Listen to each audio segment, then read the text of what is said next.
How's going, guys? Welcome to the channel. In this video we are gonna see, what if Naruto was an immortal Jedi Knight married to FemRevan? Huge shout out to EroSlackerMicha for this story. If you wants to see awesome fanfiction like this, don't forget to subscribe. Now let's get into the video. Jedi Master Revan Namikaze looked at the smoldering controls of her ship. The damn thing blew up right as she was entering lightspeed and her ship spun out of control. She didn't have a clue where she would end up, if the ship didn't blow up before that. If she hadn't gotten a warning in the Force, she would have been sitting right at the controls and most likely dead. She allowed the ship's emergency systems to kick over before heading to the main hold where she accessed the systems from the controls there. Times like this I miss the Ebon Hawk. She thought, sighing of the ship that was nothing more than rust and ash. Why am I suddenly thinking of things 4,000 years ago? Revan sighed again. She hadn't aged a day in 4,000 years. Not even the Masters knew that being a Solarian meant. She thought, and while she missed her homeworld, it had been destroyed long ago while she had still been a child. Checking the system, she saw she was coming up on Coruscant. Thank the Force for small favors, she thought. It had taken her some time to find a usable ship out beyond the Outer Rim. She'd been in hiding for nearly 1,000 years and now the Force was telling her to make her return. And who am I to question the will of the Force? Shaking her head, she thought of all the things she had learned amongst the more unique worlds of unknown regions. My time on that world with Ninja was interesting. Learned a lot of things there. With that thought, Revan formed a simple cross seal with one hand and focused her chakra. Multiple shadow clone jutsu. A puff of smoke and 6 identical copies of Revan appeared. Alright, we need to get the main controls in the cockpit fixed enough for us to land. Get to it.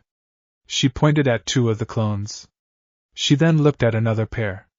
You two check the hyperdrive. It was hiccuping something fierce as we made the jump. The 4 clones nodded and went to their tasks. What about us, Rev? The last 2 clones asked. One of you gets to cook, the other gets to check our weapon supplies, she said. The one that got weapons nodded and went to do as it was told. The one left to the cooking was feeling rebellious. And what are you going to be doing while we're all busy? Revan paused and sighed. This was one side effect she hated with the Kage Bunshin. The clones could perform independent thought when they needed to. I'm going to check on Naruto, she said, a catch in her voice. The clone looked sad at that. He's going to be fine. The stasis pod was working fine when you last checked it, the clone said. Revan shook her head. I just hope after all these years the medical facilities haven't stagnated on Coruscant. The clone watched her go, a sad look on its face. 2 immortal beings, and yet he's being destroyed by an unknown poison that was designed just for him, the clone said sadly. He'll make it, Revan. The love you two share is too important for him to give up without a fight, the clone said before preparing a meal. Revan entered the medical bay and stopped before the stasis pod. Her head reached out and touched the glass over the occupant's face. He had whisker-like marks on his tan skin, long spiky blonde hair. His blue eyes were closed as she studied him, like she had done millions of times since she first met him. Hey lover, she said softly. We're coming up on Coruscant. I wish you were awake to see it. Revan stopped, her hand still resting on the glass.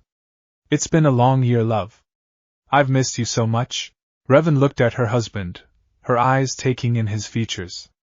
I don't care what the new council has to say. I'll make sure you're better. We can head out. I can show you worlds and wonders of the galaxy. Revan reached out with the Force and felt him fighting the poison in his system, a battle to live. She didn't touch him in the Force, for she knew he needed his full attention, even in stasis, to keep the poison back. I won't lose you, Naruto Namikaze. I can't lose you, she said the last part softly. You have been my light, my life, my sanity, she thought, looking at the pod's occupant. Hey boss lady? She turned to see a shadow clone standing there covered in soot and sporting a grin. We rigged the console. Best thing would be to scrap this ship after we land. We can't do anything more with it. Revan nodded. She appreciated the report being verbal, rather than the clone dissipating and her getting the mental lowdown. Naruto had warned her that she could get a headache, and the information anyways, but she preferred the verbal after all the years of being a general. Thank you anyways, Revan said, and the clone disappeared in a puff of smoke. She sighed getting the information, then turned to look at the stasis pod once more. You'll be better, son, love. With one last look she turned and left. Revan brought the ship in and was somewhat surprised at how much Coruscant had grown in 4,000 years. And yet, some things remained the same. She thought, spotting the Jedi Temple and the Senate buildings. Checking her readings, she plotted the course and brought the ship in. Jedi Temple, this is unnamed freighter requesting emergency landing and a medical team on hand, she said after activating the communications unit that made a strange noise after starting up. Unidentified freighter, this is Jedi Temple Control. Say again? I have a poisoned person on board in stasis. I need a healer. Now open the doors, this ship isn't going to hold together much longer. Revan transmitted her codes and was surprised the doors opened. Guess they never got around to removing me from the accepted lists. Thank you, Bastila. She thought the last part as she brought the freighter in. It groaned as she fired the retro rockets and activated the landing gear. The hangar was nearly deserted and she thanked the Force and Cammy for that. The ship landed and she heard the landing gear squeal in protest. She powered systems down and went to the boarding ramp and hit the release, before going to the med bay and preparing the stasis pod for movement. She used the cargo loader and was at the bottom of the ramp before she was met by several Jedi, one wearing healer's robes. Hey! She greeted and sighed. I've been around Naruto way too long. She saw their looks. What was he poisoned by? The healer asked, foregoing formalities, over the health of a patient. Not sure what it's called. It was tailor-made for him. Here's a sample of it I got. She handed a vial to the healer. We were beyond known space, so I put him in a pod and got the first ship I could find to get him here. The healer motioned for a pair of Padawans. Get this stasis pod to the medical center. Do not open it. They nodded and rushed it to the turbo lift. Revan sighed and moved to follow. A moment, please.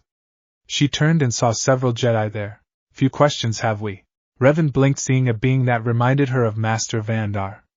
In all the years I've lived, all the worlds I've traveled, I have only encountered Master Vandar before and never his like. I can answer a few, but I would like to check on my husband, she said. Noticing their raised eyebrows, she wondered what that meant. Identification we need. The code you used to open the hangar, long and used has it been. The little trog isn't dumb. My name is Revan Namikaze. My rank is that of Jedi Knight. Identification number 0073640036. The tall one next to the little green one was black, bald and had the air of a Jedi Master, was holding a datapad. Her identification confirms. He paused and his eyes widened. Impossible. Revan smiled. Yes, I'm over 4,000 years old. I bet the Trog here is several centuries under his belt. The olive-green-skinned alien gave a bow of his head at that. Now, if you don't mind, Knight Revan, much the council has to ask you. After I'm sure my husband is fine, I will answer your questions. Sorry if I sound rude, masters, but where my mate is concerned, I don't have the patience to deal with questions. You want my history, dig through the archives like a Padawan. She smiled at that. With a slight bow to them, she hurried to the lift, leaving a group of bewildered Jedi. Married? One Obi-Wan Kenobi asked, looking at his master Qui-Gon Jinn in shock. Knight Revan, raised in the old code. Master Yoda said, his eyes following the black-robed woman. Revan? As in the Revanistic code? Obi-Wan asked. Mace Windu handed Qui-Gon the datapad. Solarian? The Jedi Master asked, seeing her home world. Wiped out long ago. Revan is the last of her people. Yoda said, a hint of sadness in his voice. How long can they live? Obi-Wan asked, confused. Unless killed, they are immortal. Yoda said. Sith Lord Exarchun tried to end their world during his time. Revan as a child was the sole survivor. You know a lot about Knight Revan. Qui-Gon noted as he was reading the entry in the datapad. Yoda made a humming sound and hobbled off, leaving Mace, Qui-Gon, Obi-Wan and a dilapidated ship in the hangar. The sounds of the medbay were soothing as Revan watched as Naruto was laid on the bed. We were able to break down the toxin, and it was rather simple to concoct an antidote, the Jedi healer said. Thank you? In the unknown regions, the technology isn't advanced enough to do such, and while they might come up with toxins like that, they rarely make antidotes. Revan said, her eyes on the sleeping form of her husband. How long before he wakes up? She asked. About 2 hours, as his body is healing rapidly. It's not like anything I've seen before. Revan smiled. Naruto has a natural healing factor. His body temperature will run hotter than you think it should. She said. The healer nodded. I was going to ask about that. Revan sighed. I suppose I should go before the council now that he's safe. If he wakes up while I'm gone, get him to eat. She smiled. And make sure you have enough, he has a high metabolism. The healer nodded again, and Revan stopped by her lover's bed and kissed him lightly on the lips for the first time since he was put in stasis nearly a month ago. I'll be back soon, love. She stroked his whisker marks and smiled softly as he instinctively leaned into her touch. Spinning about, she headed for the lift that would take her up to the council chambers. Some things stay the same, while others change. She thought of the layout of the temple, and while it had grown, she still knew where nearly all the important places were. Revan growled as she waited to speak with the council. Damn old bastards, look who's calling who old. But still, they want to talk to me, then make me wait. Councils all over the galaxy are the same, now or 4,000 years ago. She leaned against the wall across from the chamber doors, her right leg crossed over her left, her finger tapping a random beat on her crossed forearms. She turned her head and looked at the skyline of Coruscant. Having not worrying about her ship falling apart around her, she noticed a lot of buildings reaching further above the clouds, the constant traffic and the skylines. More people are here. She reached out through the force and felt the life energy of the planet.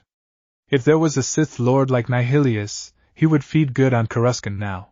Revan sighed. She'd been in the unknown regions when her first master, Krya, had led 2 other Sith Lords on a purge of the Jedi. Krya, how long has it been since I thought about you, my former master? Where did you fall? Was it after me? Jaina swore you helped her from her exile. Revan sighed. I've lived too long, yet it's those that I thought of as family and friends that I always miss the most. Her mind turned towards her husband in the medical bay. Beloved, she sent through their bond. Rev? Where the hell am I? Came the annoyed feeling. Revan fought to not laugh out loud. We are on Coruscant, in the Jedi Temple. It was the only place I could think of that might be able to help you. Resignation through the bond. What happened to the bastard? I know you thought of him as a brother, love. But when you fell after that poison, I kind of went Sith Lord on his ass. The biggest piece left could be described as a dish sponge. Oh, Reverend, are you okay? Came the concern. Revan took a moment to feel the love and concern in the bond. I am now that you are awake and well. I swear, Naruto, I don't think I can lose you. Don't worry, Rev, you won't. I think my healing factor would have won eventually. Well, I couldn't risk it. You save me every day, Naruto. You have since you found me all those years ago. She smiled, feeling his embarrassment. I was 16, on a training trip with the biggest pervert in the elemental nations, and I find this angel swimming in a hidden pond under the moonlight. Revan blushed, remembering their first meeting. You were so cute and sweet. I still feel like I robbed the cradle. Laughter came back across the bond. Brat. Eat, I need to meet with the council. They'll have more questions than your friend Konohamaru did when you handed him the Hokage hat. Snort, I thought Ko was going to shit a brick when I named him the 7th Hokage 5 years into my reign. Revan had to agree. And even at 52 he called you boss. Ko was one of my precious people. He'll be a fine Hokage, like his grandfather before him. Revan smiled. They had left Konoha in the hands of Konohamaru Sarutobi, after being married for nearly 30 years. He'll miss you, Revan sent. A hint of sadness came back. I'll miss them all as well. But Ko and Hanabi will be fine. Most of my friends are in their 60s and 70s or dead. It was a good time to leave, Naruto said across the bond. Our being there and not aging was hurting them. Hunting down Sasuke and his son Ichigo had to be done. The team learned Orochimaru's immortality jutsu, and I couldn't leave him to terrorize Konoha any longer. Revan nodded. It was one of the reasons they'd given to Konohamaru and Hanabi before they left. I sent a messenger toad to tell Konohamaru that we were leaving. I said we probably wouldn't be back for a long time, if ever, Naruto sent back sadly. Revan wished she was down there right now. Her husband was hurting, and she knew it was her decision that was causing it. It had been one of the same decisions she'd made countless times over the millennia. Force, I miss Bastila and Mission. Hell, even old Bindo and even that damned pilot Onesai. She thought. Despite what many thought at the time, she hadn't loved Karth Onesai. She saw him as an annoying friend. Quick to judge and long time to apologize. She'd vanished after the Star Forge to take time to piece together her memories and had taken Mission and Zalba with her to the outer rim worlds of Napolis and Shington. The return had brought her face to face with her former friend Jaina Zolo, the exile as many called her.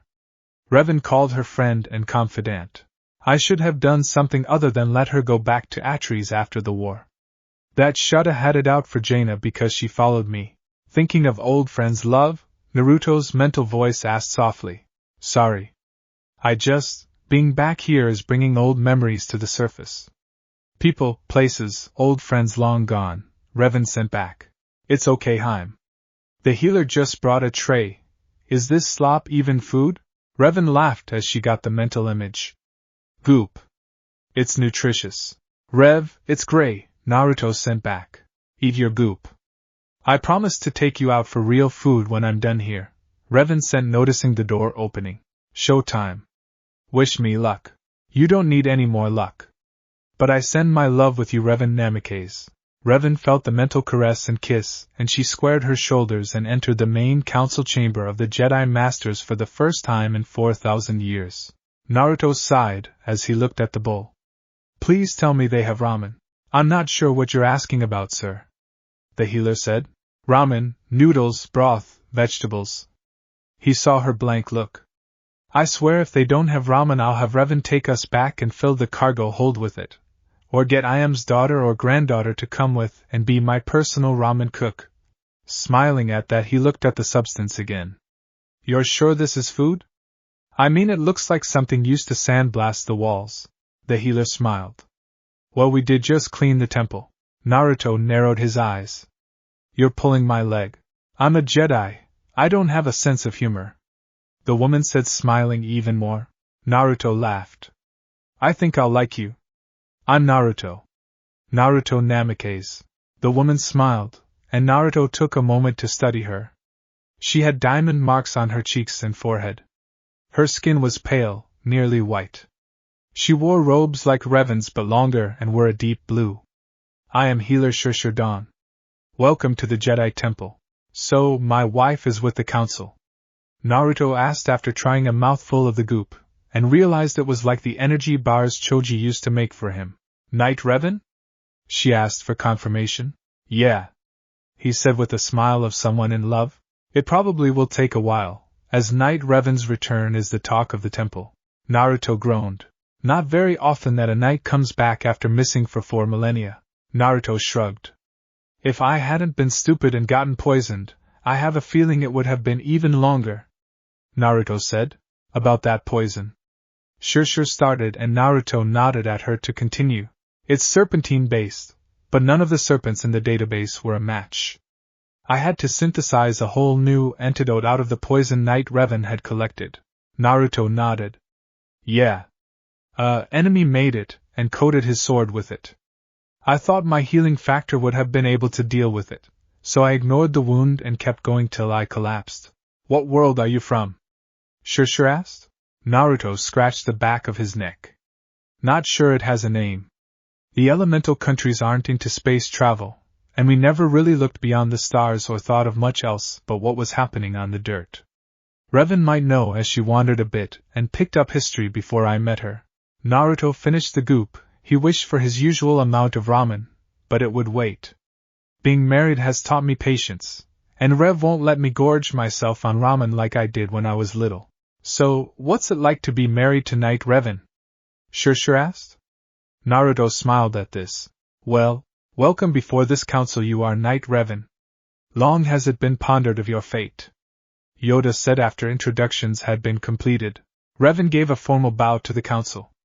Truthfully, I never intended to return. Circumstances were out of my control and I was forced to.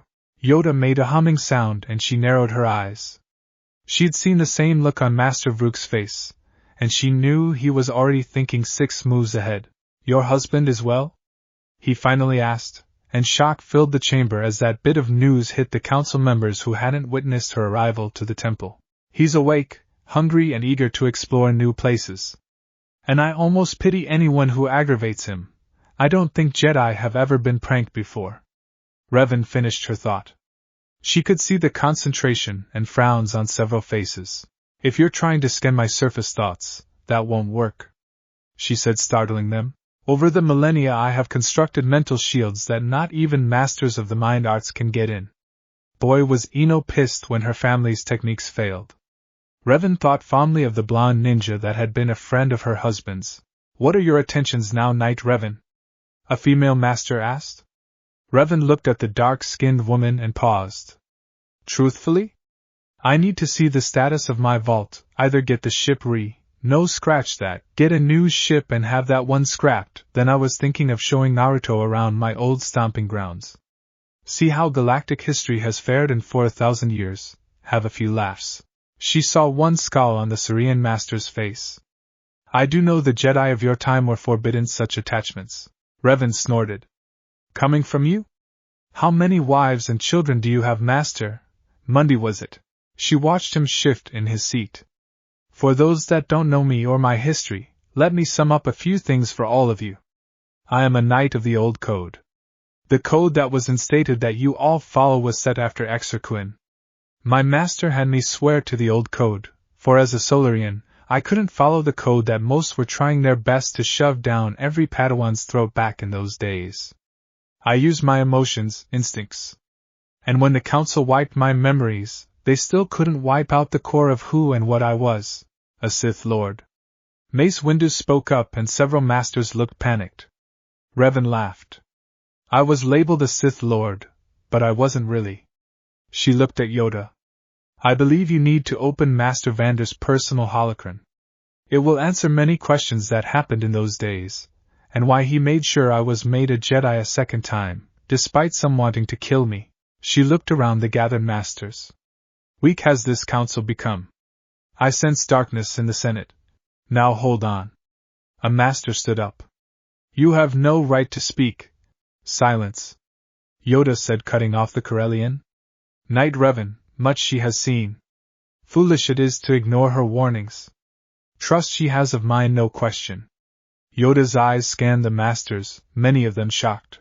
Rank of master she was given by council after Battle of Taris. Confirm it now? He asked, looking at Revan, whose eyes widened. Oh, hell no. Revan said, shaking her head. I am not master material.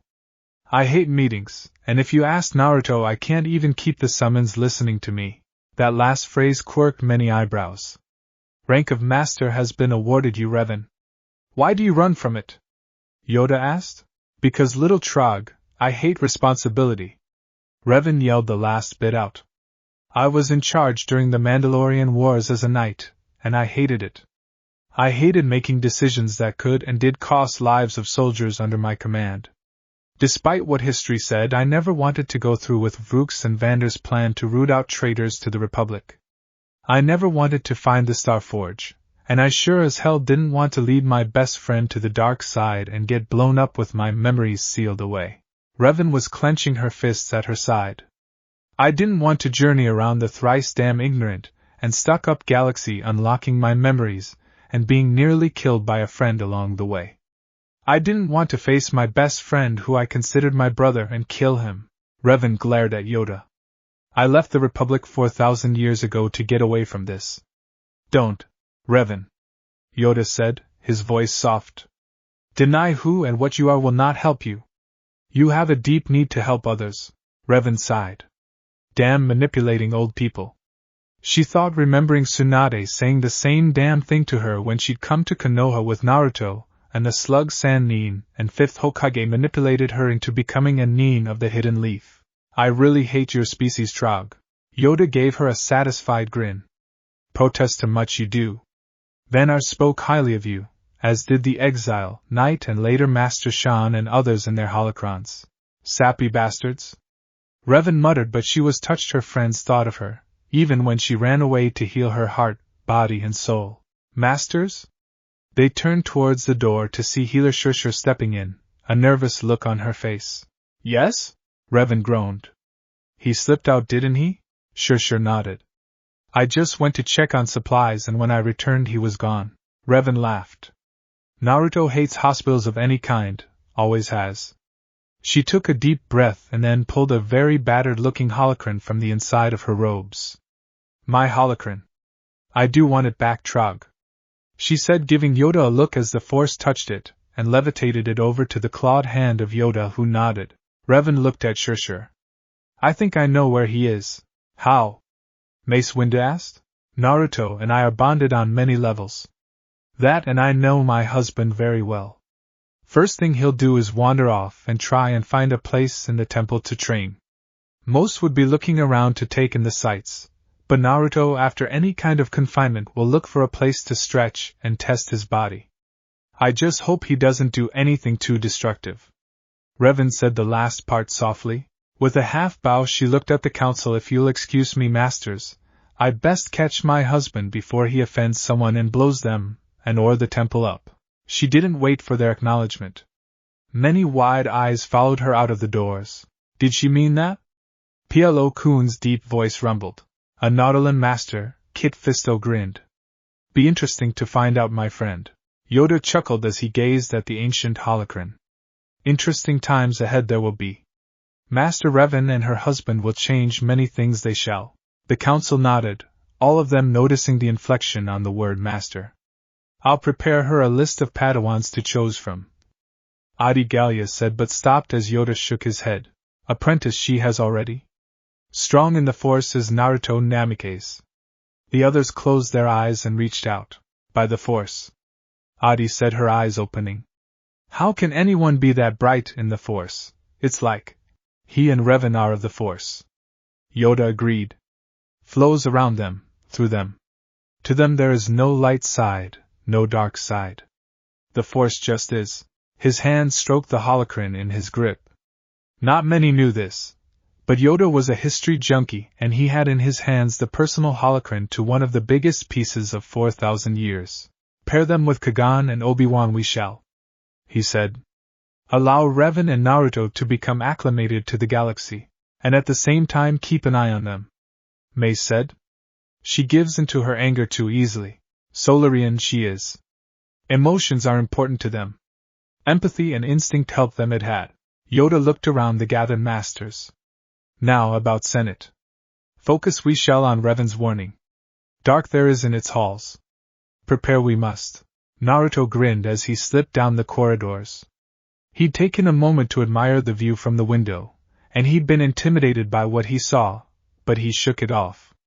Come on, Baka. This is Revan's territory. If she can stand living in that apartment for a year and not complain once, I cannot be such a rube and not be surprised. I mean, she showed me her ship, so I shouldn't be surprised by what I see. Naruto looked out over Coruscant. He was tempted to leave the temple to explore, but he would wait for Revan. I could find trouble, that is beyond me. That, and even though Revan taught me a couple languages, I don't want to insult someone too badly without meaning it. He smiled as he used chakra to run up a wall and hang from a ceiling as several younglings passed by underneath him. He followed them, and despite being upside down he got a good idea where things were.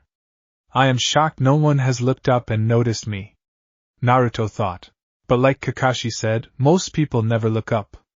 Naruto felt a moment of sadness thinking of his first sensei who died at the hands of their former teammate. Shaking himself from his memories, he felt a spike of emotion from Revan, but she was shielding hard so he couldn't tell what was happening, and he knew that if she was in trouble she would tell him. He passed several rooms and ended up in a high room where he saw several people of various ages and species practicing with lightsabers. He remembered when Revan had him use one of hers back when he was on his journey. He was surprised how light they were and had to learn how to wield one on its lowest setting so as not to lop off a limb. Most of them are using the basic style Rev taught me at first. So that would make them Padawans? Dropping lightly to the floor in a darkened corner, he watched several of the spars. Maybe now that we're here, Revan and I could make my own. The blonde thought. Not that I don't mind using Revs, but she is a sight to see with both blades in motion. He remembered their assault on the Sound Village, him armed with a pair of ANBU swords and her with her lightsabers. Taught those bastards what happens when you kill my precious people. He thought of Irika's death and his rampage when he learned of the message that Sasuke had left for him with the body. Shaking his head and focusing his thoughts, he calmed his emotions, not that any of the Jedi in the room could tell, as he learned how to shield himself from numerous lessons with Revan. I think she had more fun going through my mind and learning everything about me. But then I saw her life as well. Naruto smiled softly, remembering seeing some of his wife's most embarrassing moments from her first time as a Padawan. Her time with Mission Veo during the hunt for the Star Forge and the reclamation of her memories. The pain she felt when realized that most her friends were dead, and her desire never to return to the Republic. And yet she came back because of me. Naruto thought. Studying the room, he noticed the rack with numerous lightsabers and went over to inspect them, picking up when he tested the balance of the grip. He put it back down. Too bottom heavy, he thought. He went through several of them, never activating them, but getting a feel for the handles. Oh. He paused, seeing a double-bladed grip. Revan can slap hers together to make a double-bladed lightsaber. This one is a solid grip, The blonde thought as he picked it up and spun the handle in a pattern he'd learned during his Bojutsu lessons with Jiraiya during his 3-year training trip. Nice balance to the grip. He thumbed the activation switch and a pair of orange blades sprung to life. Oh hell yeah, Naruto said with a smile. Going to an empty practice space, he went through several of the forms Revan had shown him, and added in several of his own moves from the styles of his homeworld. Kami, I'm no longer in the elemental nations. Who would have thought? Naruto kept moving. He found some of the Inuzuka styles felt like a perfect fit to the double-bladed style. Naruto was in constant motion, his eyes closed, unaware that nearly every eye in the training room was on him. Naruto spun about. The simple Bojutsu style with slight alterations gave him a nearly perfect form with the orange blades of destruction. Several times to the onlookers it seemed the blonde was going to lose a limb, but he never once faltered. Several knights and masters were watching the stranger, who to them had better control than many seasoned knights. The whiskered blonde ignored them all. He was in the zone and enjoying the saber dance Revan had shown him. Wait, didn't that lead to that night in Suna? Naruto thought with a wicked grin on his face as he remembered their night of passion, and of course Gaara's yelled the following morning about them putting up silencing jutsus. He gets used to sleeping and acts like it's more important than anything. Naruto did a leaping helicopter kick and landed with ease as he then tossed the double-bladed lightsaber into the air and performed several back flips before landing, catching it perfectly, continuing the motion into a rapid series of spins. Naruto began to slow his dance as he felt the familiar presence of his wife coming. He smiled as he opened up to her.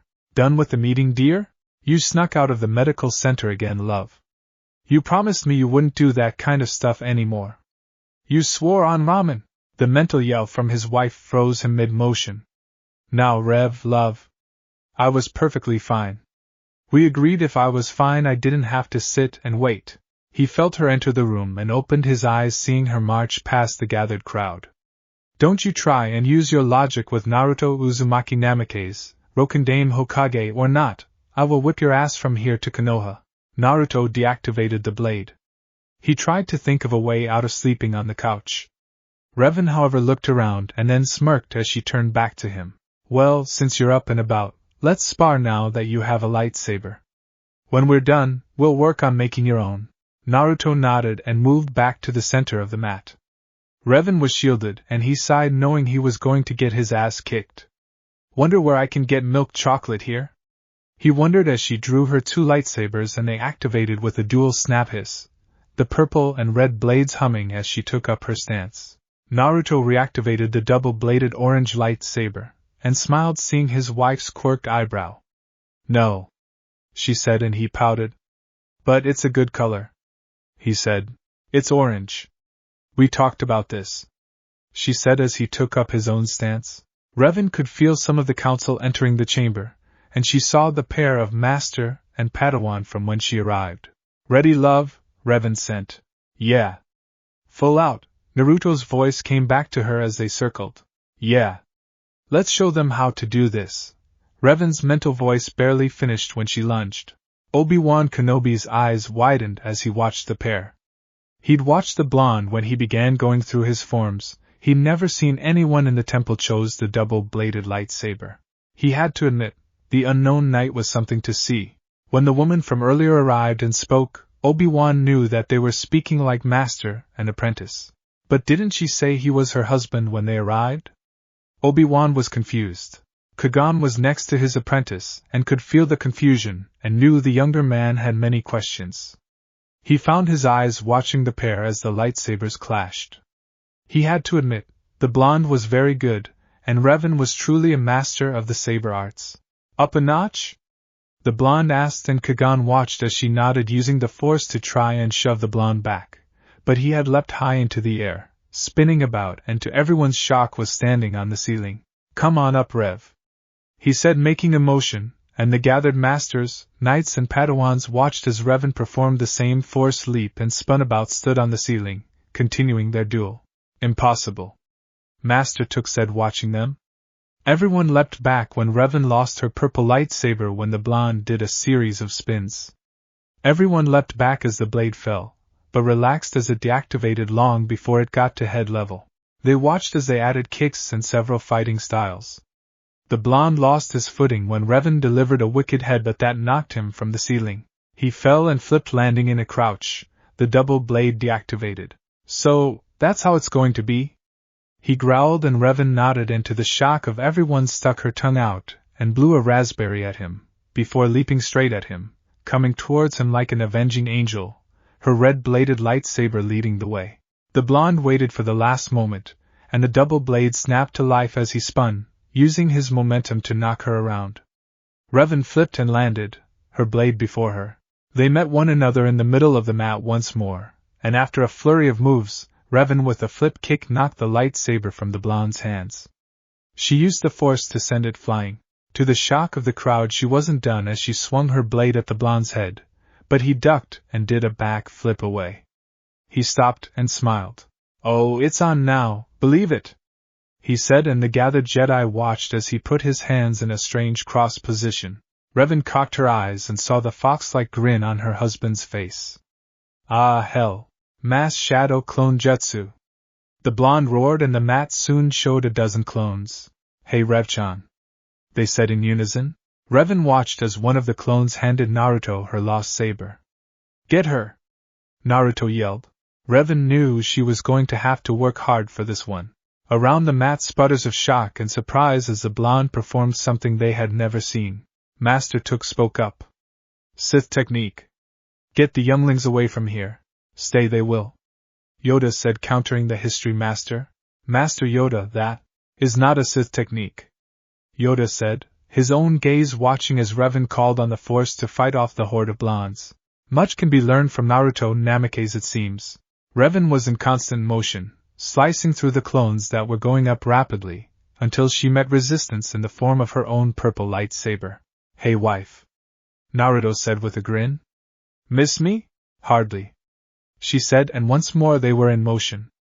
Right, left, center, overhand, underhand, diagonal. The gathered Jedi were surprised. None could remember the last time they'd seen such a duel. Obi-Wan looked at his master. Are they trying to kill one another? No, they are so attuned to the Force they know what the other is doing, Kagan Jin said. But even so, some of those blows are too close. A moment's hesitation and one of them will die. Revan smiled and did something that Naruto wasn't prepared for. She got under his guard and, grabbing the front of his shirt, pulled him into a deep kiss. The purple lightsaber deactivated as his hands went to her hips. Kagan raised an eyebrow and chuckled while Obi-Wan went beet red. Most unorthodox way to win. His master chuckled. Many in the room were uncomfortable with the display. Master Yoda's chuckle could be heard, as could Obi-Wan's don't they need to breath? Revan finally let her husband go, and smiled, seeing the dazed look in his eyes. I win, she said, using the Force to retrieve her saber, and clip them both to her belt. She turned and saw that many of the masters were now ushering Padawans and younglings from the room. Almost reminds me of the time Iruka asked us to demonstrate a duel and Naruto did that to me. I don't recall ever seeing Iruka ever turn that shade before, but some of knights and masters here look like they could put him to shame. Seeing Yoda and Mace Windu, she smiled and gave a slight bow. Well played, Master Revan. Yoda said. Yeah, well, it's not something you can learn in the temple, she said with a grin and saw her husband coming out of his daze. She felt the laughter and saw the pair from before. Hello? The older of the pair gave a slight bow.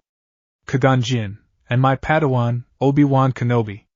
Most impressive display between you and your Padawan. Revan Namikaze, and he's my husband, not my Padawan. So he's a knight then?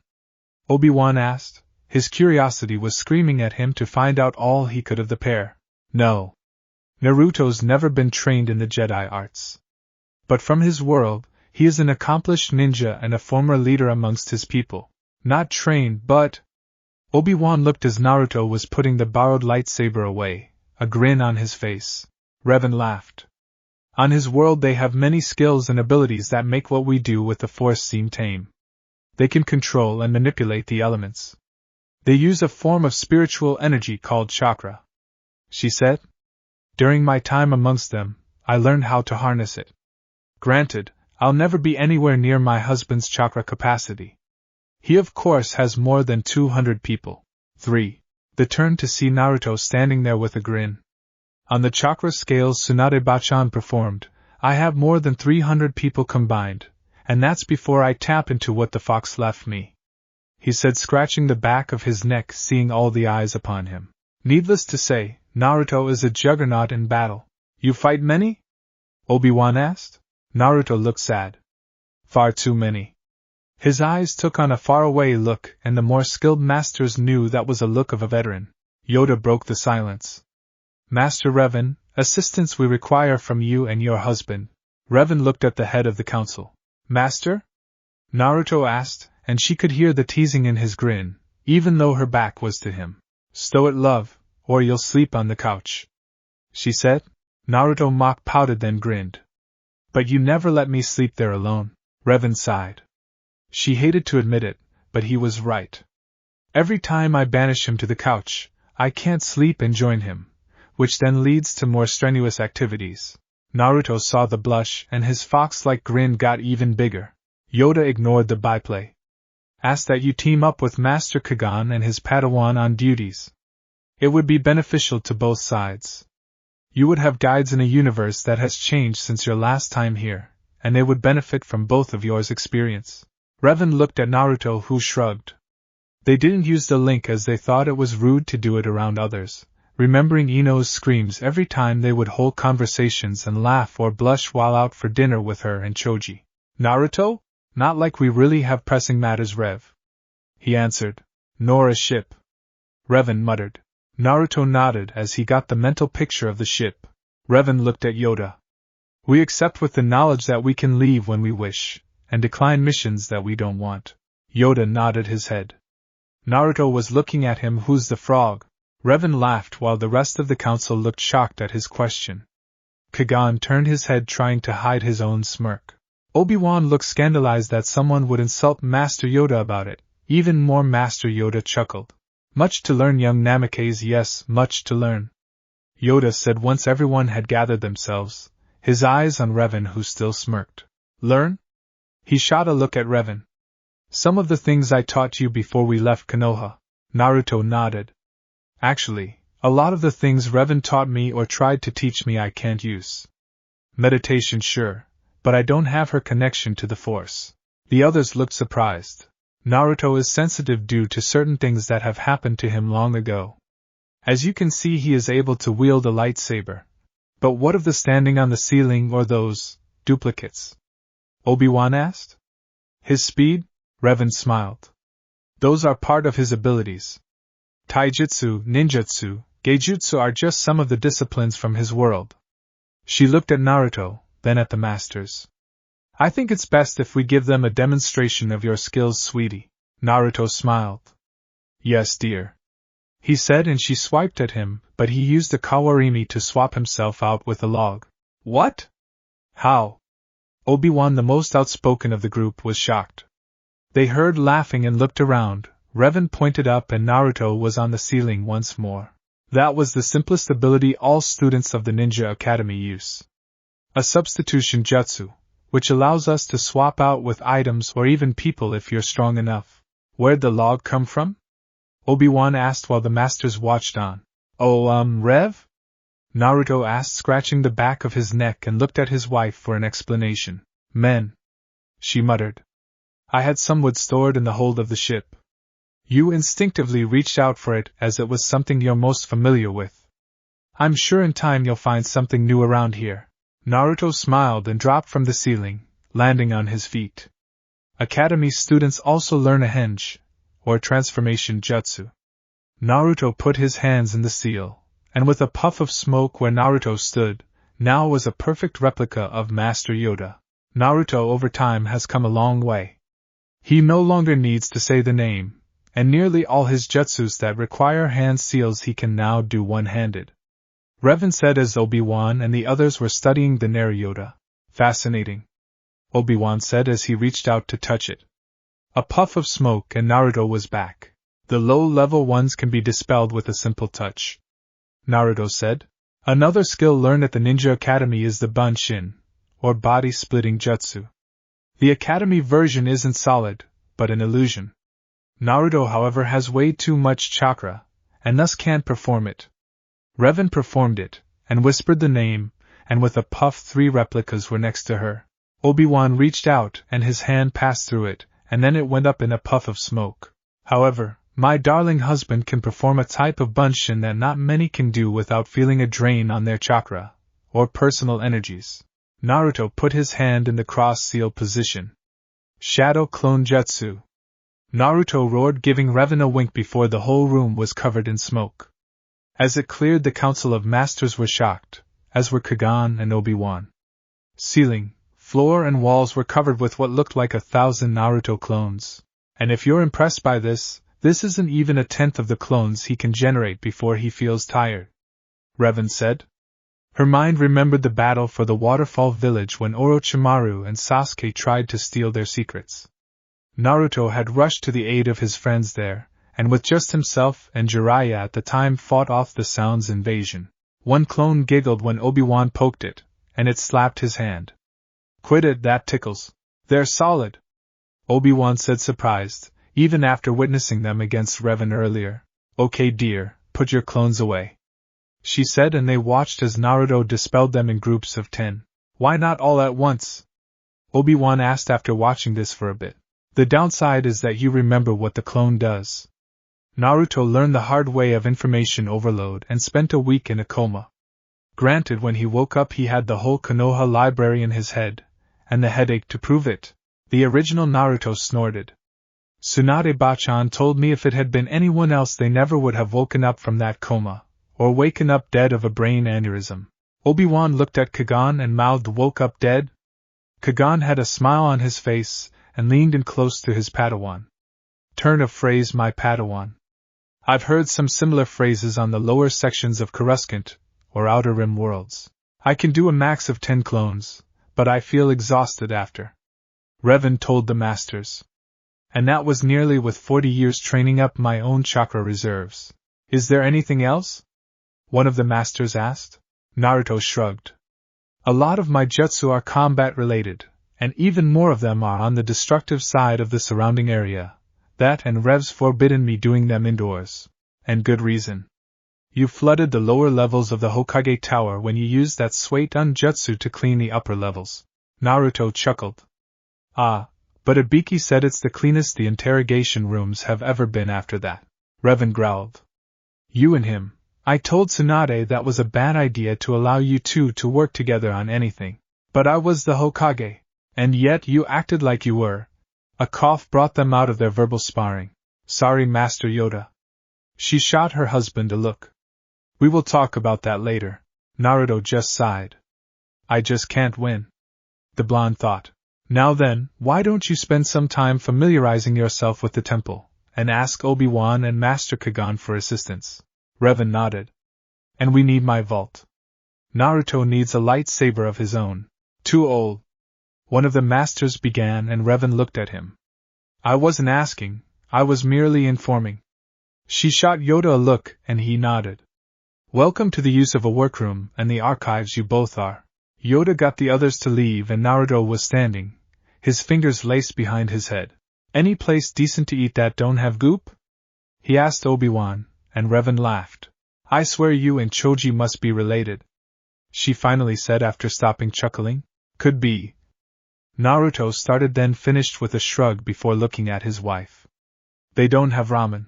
Revan smiled.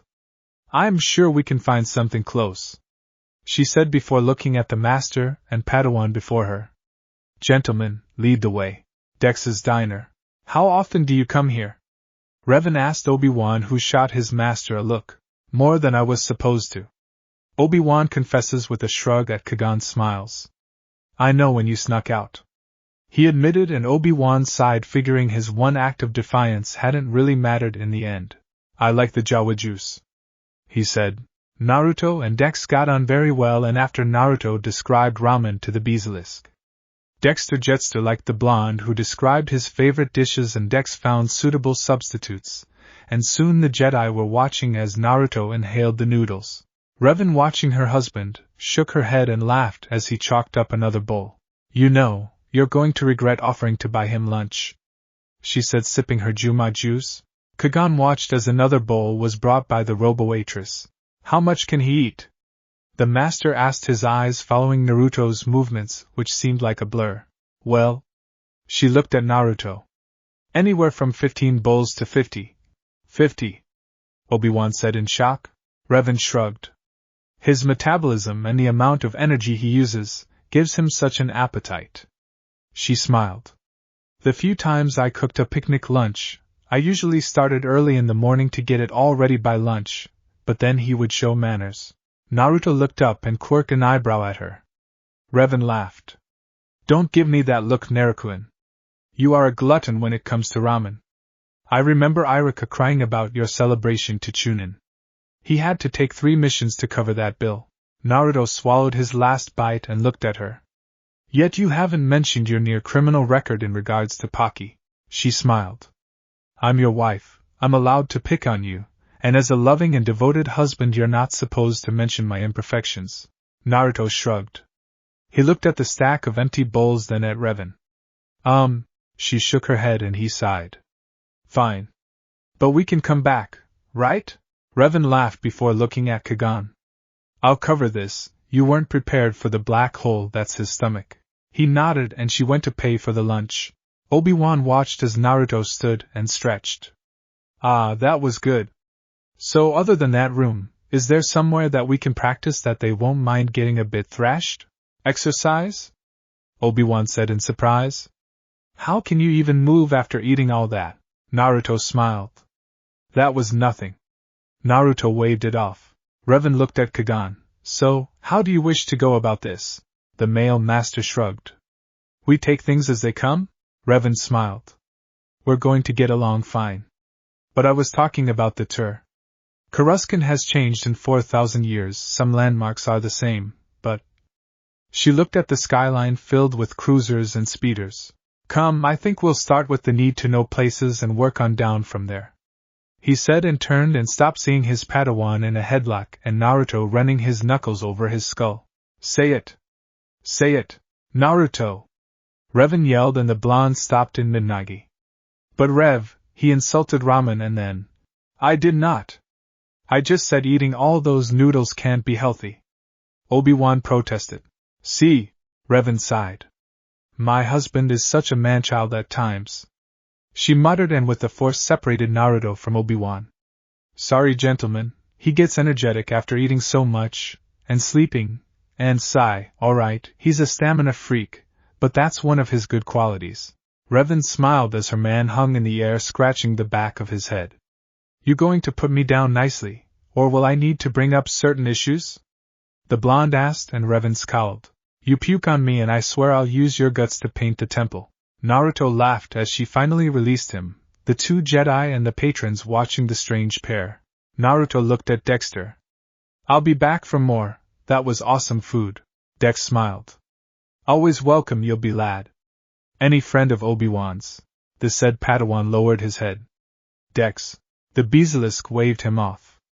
You saved my hide. Besides, they're good people, keep close to them. He said, patting the Padawan on the shoulder and giving Kagan a nod. Is that natural? Obi-Wan asked as they saw Naruto atop a building. Back on his world, Naruto would find the highest point and watch the sunset. He's confused and worried. Revan said. They had wandered the city and Revan would point out some things that were similar. She saw species, and there were times she missed old friends she knew were long gone. She saw Naruto, his inquisitive eyes taking in things, and then he would see a being or something that would cause him to remember his friends. She sighed. He will outlive them all, he's not even hit his first millennium.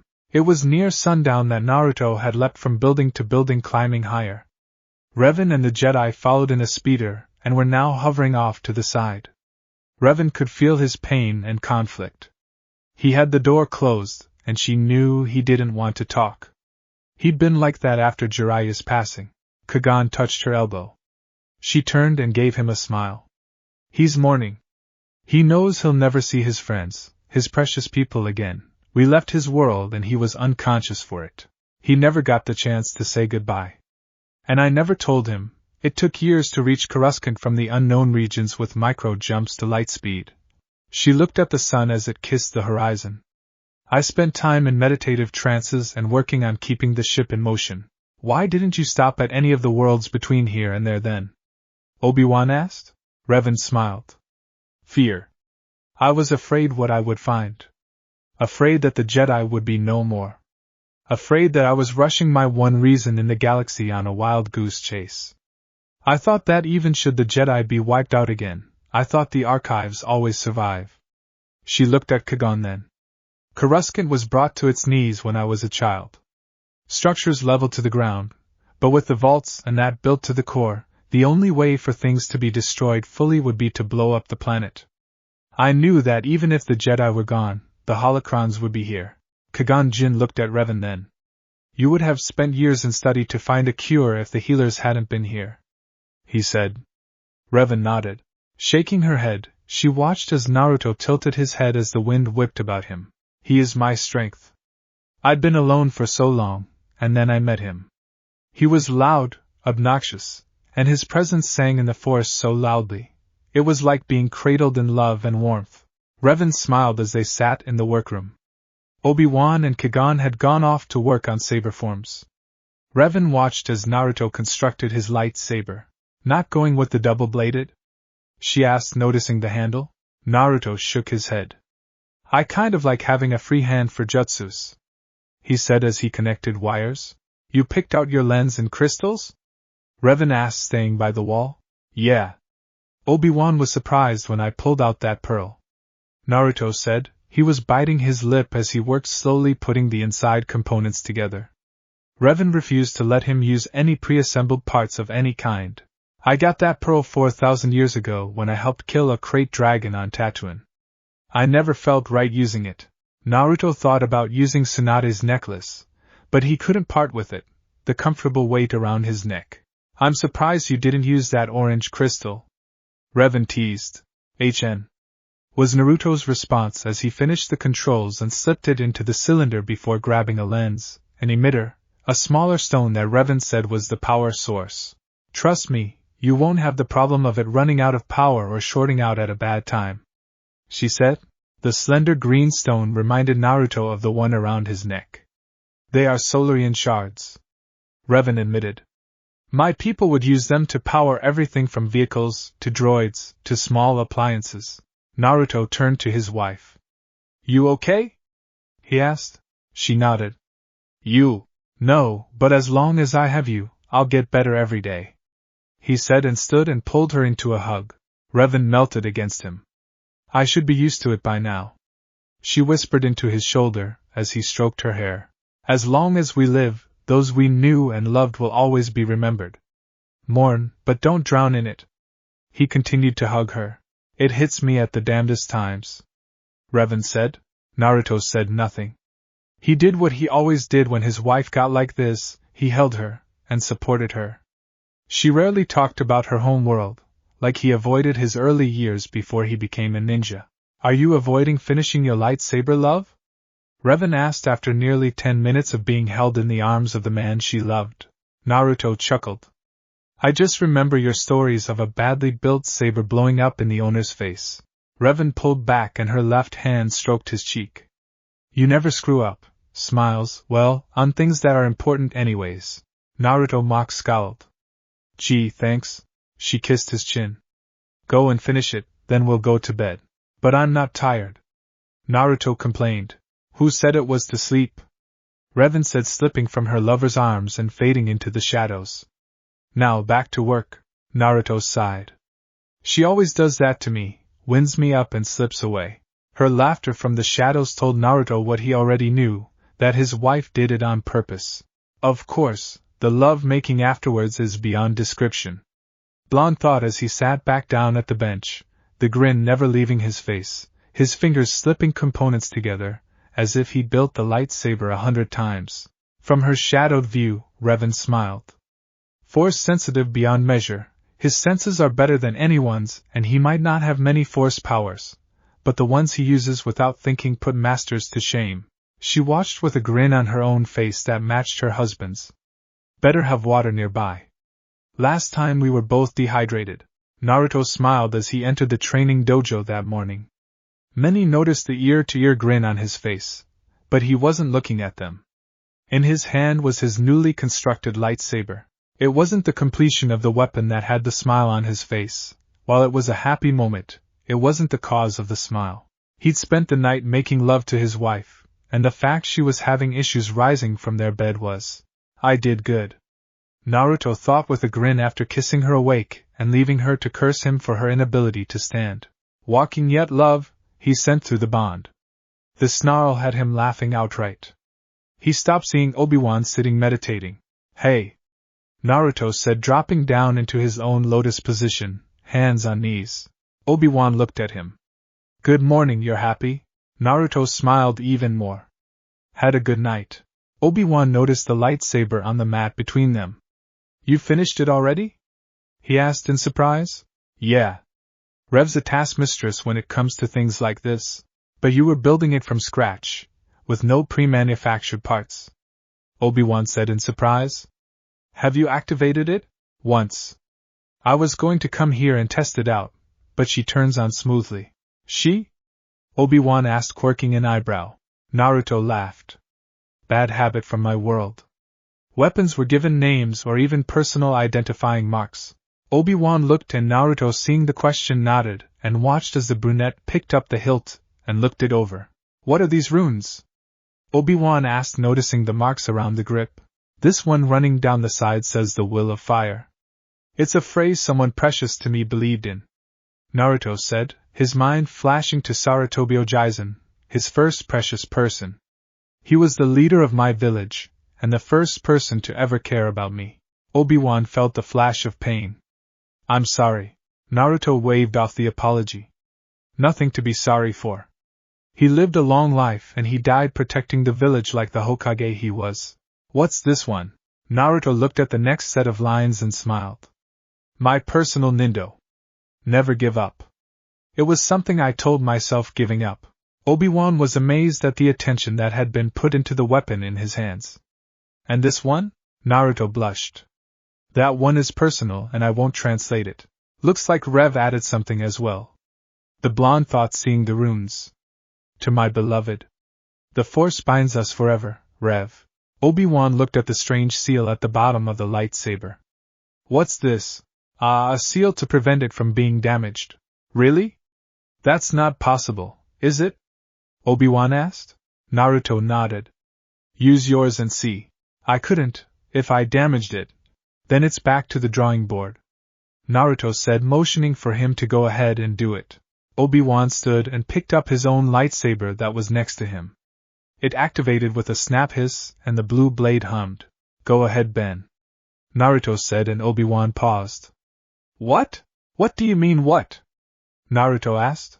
You called me Ben. The Padawan said. Heh. Naruto scratched the back of his neck. Nickname? The Padawan sighed and lightly touched the hilt on the floor with his blue blade.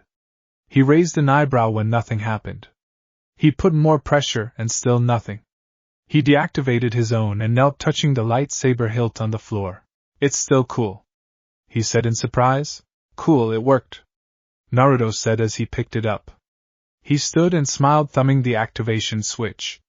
The pearl-white blade sprang to life with a snap hiss, and Naruto smiled as the blade hummed. He stepped away from Obi-Wan and gave it several practice swings and then deactivated it. What happened next surprised Obi-Wan as the hilt vanished with a slight poof. Did it explode? Are you okay? The Padawan asked, rushing to his friend's side. Naruto grinned. I'm fine, Ben. I put a storage seal on my wristband. Naruto showed him the piece of cloth with a seal on it. This way it can't be taken away. I plan to add the seal to my others on my arm later, but I wanted to make sure everything else was working fine first. You can store things on you like that? Obi-Wan asked in surprise. Naruto smiled as a poof later he was holding 3 kunai in his hand. Oh yeah? I learned how to do this on my training trip with EroSlackerMicha. He taught my dad and then me. Obi-Wan didn't understand all of it, but Naruto was proud of his accomplishments. I can make you one if you want, Naruto offered, and Obi-Wan looked at him in surprise. But don't I need, blast, what did you and Master Revan call it? Chakra. And everyone has chakra, even a friend of mine had it, he just couldn't use it for anything as his chakra paths were damaged. But he could still do ceiling scrolls, tree climb and leaps. Naruto missed Lee. The taijutsu master had been Naruto's friend when younger and his personal bodyguard when he became Hokage. Lee had passed on in his sleep after contacting a strange disease that destroyed his muscles and finally stopped his heart. Lee had a good life, and his son gone showed he was just like his mother and father. Besides, Ben, once I place the seal tattoo you won't need to worry about it as it will tie into your system. Okay, why the nickname? And why Ben? Obi-Wan asked. A laughter had both turned. Naruto smiled seeing Revan standing there, her hair down, a brush in her hand. Morning, love, he said, kissing her cheek. What do you need? My hair. You remember the deal, she said, and Naruto nodded as he walked her to the seats, and as she knelt he sat behind her and took the brush. Obi-Wan watched the pair. Naruto started brushing his wife's hair. Revan, seeing him watching, smiled. We have a deal. I was going to cut it shorter, but he likes running his hands through it, so I told him if I kept it long, then he would have to help its upkeep. Naruto ran the brush through her hair and smiled. It's relaxing as well. Revan smiled, and Obi-Wan bet she would purr. And his nicknaming you and Ben, it's simple really, the Jedi Master said as she allowed her husband to brush her hair, the three of them ignoring the others watching from around the room. Naruto gives nicknames to people he likes and trusts. As for Ben, I took the B from your first part of your name, and N sound from Wan, and thus you've been christened Ben, Naruto said with his trademark grin. Ignore the manchild behind me. I doubt he'll ever grow up. Naruto pinched the back of her neck. That's not what you were saying earlier. Obi-Wan got to see the Jedi Master blush. Tsunade's right, you are a brat, Revan said. Yeah, well, Bachan was a drunk, that, and I might be a brat, but I caught your attention, oh powerful Jedi. Revan nodded at that. The three sat in silence as Naruto brushed out her hair, and then began to put it in a braid. Wait, your hair was shorter yesterday, Obi-Wan realized. Revan laughed. Actually, I used a ninjutsu to shorten it. I learned it from Tsunade and her apprentice Shizen. But when it's me and Naruto, I remove it and allow it to be its real length. Obi-Wan saw that the hair went down her back to the base of her spine. He watched as Naruto braided it with a practiced ease. I find it relaxing like this, Naruto answered. It allows me to just be. Revan smiled. He loses himself in the Force when he does this. Like when he was making his lightsaber, or when he's making seals. She looked at Obi-Wan. Let him make you a storage seal. If you can, make a secondary lightsaber to keep there. She held up her arm, and Obi-Wan saw the seal that Naruto had on the band was on the back of her wrist. It wasn't even an inch in diameter. A poof later and Revan had her lightsaber in her hand. They can't take away what they can't grab, she said, and tossed it aside. Obi-Wan watched as it vanished in a poof, and another poof it was back in her hand. Prevents another Force user from using the Force to block your attempts to retrieve it. Good advice. The three turned to see Kagan approaching. Glad I found you, Master Revan. The Council has asked that you and I run aid to Nar. Obi-Wan and Naruto can come with, or stay here. Stay here, Revan said. Naruto looked at her, and she sighed. Nar is not a place I want to expose you to. It makes that dive in rice look like a resort. Love, you don't need to protect me, Naruto said as he continued to braid her hair. He looked up at Kagan. You want me to do yours next? He said, seeing the man's messy ponytail. No, thank you, Revan smiled. My husband could have been a stylist, but Hokage was more fun, he said. Revan sighed. You caused enough havoc for the next 10 Hokages that follow you, Naruto smirked. I don't know. Konohamaru might actually surpass me, Revan groaned at that. He did like to imitate you. I think that's cause his contract with the monkeys is better than Aji-san's ever was. The two Jedi watched the pair, and Revan sighed. You can come, but you don't go anywhere without me or Kagan. What about Ben? Revan sighed, but Kagan spoke up first. I would prefer that you both stay close to us. Nar is a rough world under the control of the Hutts. It is a hive of scum and villainy. He looked at the two younger men, or young-looking in Naruto's case. We must be cautious. Naruto looked around the freighter the council had booked them passage on. He looked at Revan, who sighed from her seat. I hate not having my own ship. She pouted and griped. Well, the one we came in was in no shape to fly anymore, Naruto said, patting her hand. Don't placate me, dear, she said. Naruto looked at Obi-Wan and Kagan. Both were meditating. Why don't you do that? He asked his wife. Because I want to be tense. Tense keeps me alive, and since we're going to Nar, I want to be coiled and ready to strike. Naruto chuckled. You sound like Anko. Both smiled, remembering the snake mistress. The three of them became very close after Naruto's return, and Revan and Anko could be seen making many men jealous with their antics. When Anko had been murdered by Sasuke and Orochimaru, the two had mourned, buried her, and went on spree of destruction that sent Otonins running at the mere mention of their names. Rev, Naruto said softly. She looked into his eyes. When we decide on children, he whispered low so as not to draw the attention of the Jedi as they meditated, I want our first girl to be named Anko. Revan smiled and squeezed his hand. Me too. Then with a smile she asked. What about a son? Naruto smiled. Whatever you wish is fine with me. I have a few male role models, but none of them whose name I want to hear my wife yelling out in anger. Revan smiled. Just because most your male role models are perverts. Sheikah? Nah, the lazy bastard would be a curse to the kid. Zal, Revan said after a bit. Zal? Naruto asked, and she watched his mind try to fit the name with those of people Revan told him about. After the Wookiee? And what's wrong with that? Revan asked. Nothing, dear. I thought you would have gone with that pilot you told me about, or that old coot. You leave my old coot alone. You had some of your own, and Ero-san was the youngest. Naruto smiled at that. Aji-san was the best. Bachan too. Ero-san was like that annoying uncle you liked, but didn't want to tell others about. Revan nodded at that. You thinking of children, love? She asked. Naruto shrugged. Watched the younglings with Master Yoda this morning while you were packing, and Ino and Choji's, or Lee's boy. Revan sighed. I can't believe Sakura did that. She married him, gave him a son, then ran off to join the Uchiha only to be killed by him. Gon's got his mother's hair, and thankfully not his father's eyebrows. Revan shuddered, remembering the first time she saw Lee and Guy training. Gon's going to be a powerhouse. He's like a blend of you and Lee. Revan said, remembering the little boy who declared her husband was his eternal rival and tried to beat him with a series of taijutsu moves he'd seen his father perform once. Naruto smiled and kissed her temple. He and Konohamaru will do fine leading Konoha. Ko's the 7th Hokage. Revan looked at him. Are you okay with how we left? I'm really fine, Rev. Naruto said with another kiss to her temple. We were looking like we did when I was 20, while everyone was old and dying. It wasn't fair to them. He pulled out the necklace she gave him when they started dating. Thumbing the activation switch, the hollow image of the group photo came to life, showing the people precious to Naruto gathered around him on his 20th birthday, before life altered and any of them had died on missions and or assassinations.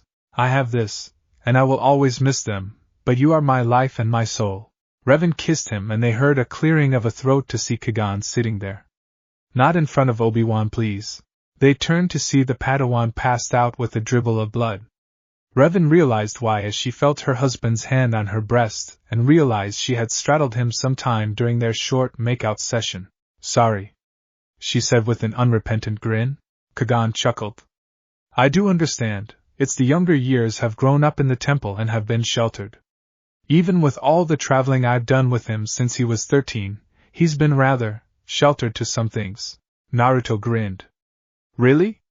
Revan groaned and just knew poor Obi-Wan was going to get raised like no Jedi before. She poked her husband on his nose. I'd better not see that jutsu. Naruto grinned and nodded his head. I promise Revheim, you won't see my first jutsu ever created. Revan shuddered and wondered if warning Obi-Wan ahead of time would help the boy. What jutsu? Kagan asked, rising from his position and taking a seat across from them after casting a look at his Padawan and seeing him beginning to recover. My husband, when he was 11 years old and fresh out of the academy, was experimenting with a high-level forbidden technique when he messed up a hand sign and used the henge to turn into what translates into a centerfold. A very attractive woman with wisps of smoke covering certain key body parts. Then he looks cutely at the male and giggles. Qui-Gon's eyes had become glassy, and Revan slapped her hand to face and dragged it down. Damn it. Jedi celibacy. She muttered and finger-flicked her husband. I forbid that technique in the temple. Naruto snickered. I want you to solemnly swear Naruto Uzumaki Namikaze, she said. Naruto looked her right in the eye. I solemnly swear that I won't use it at the temple when you're around. He finished and Revan felt a shudder run up her spine. Jedi Temple Council Chamber. 7 masters were gathered when they felt something that caused them all to shiver.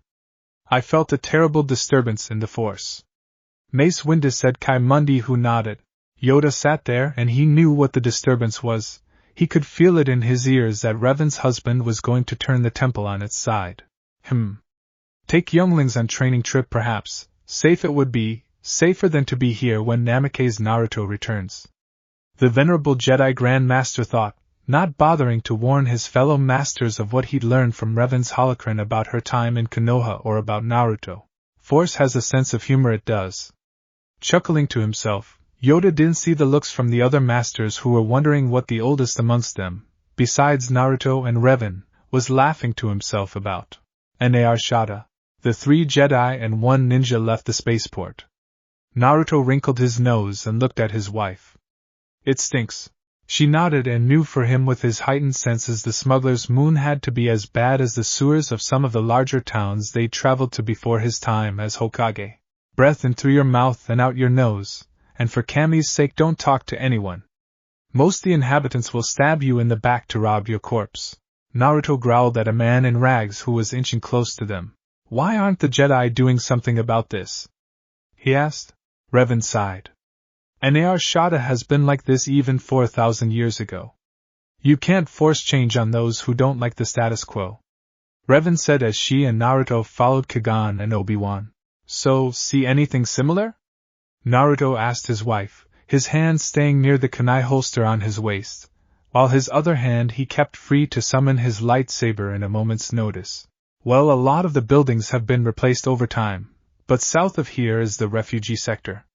There's the docks, the Jekjektar, an alien bar that you best avoid as it's filled with gases that will eat your lungs without a spacesuit. Naruto nodded. To the north we have several ship mechanics on various levels, bar, Pazak dens, swoop. She paused. Kagan? Yes? The other master said, looking over his shoulder, as he'd been talking with Obi-Wan. Do they still have swoop racing? She asked. It's been replaced by pod racing. They use powerful turbine engines to pull a pod now.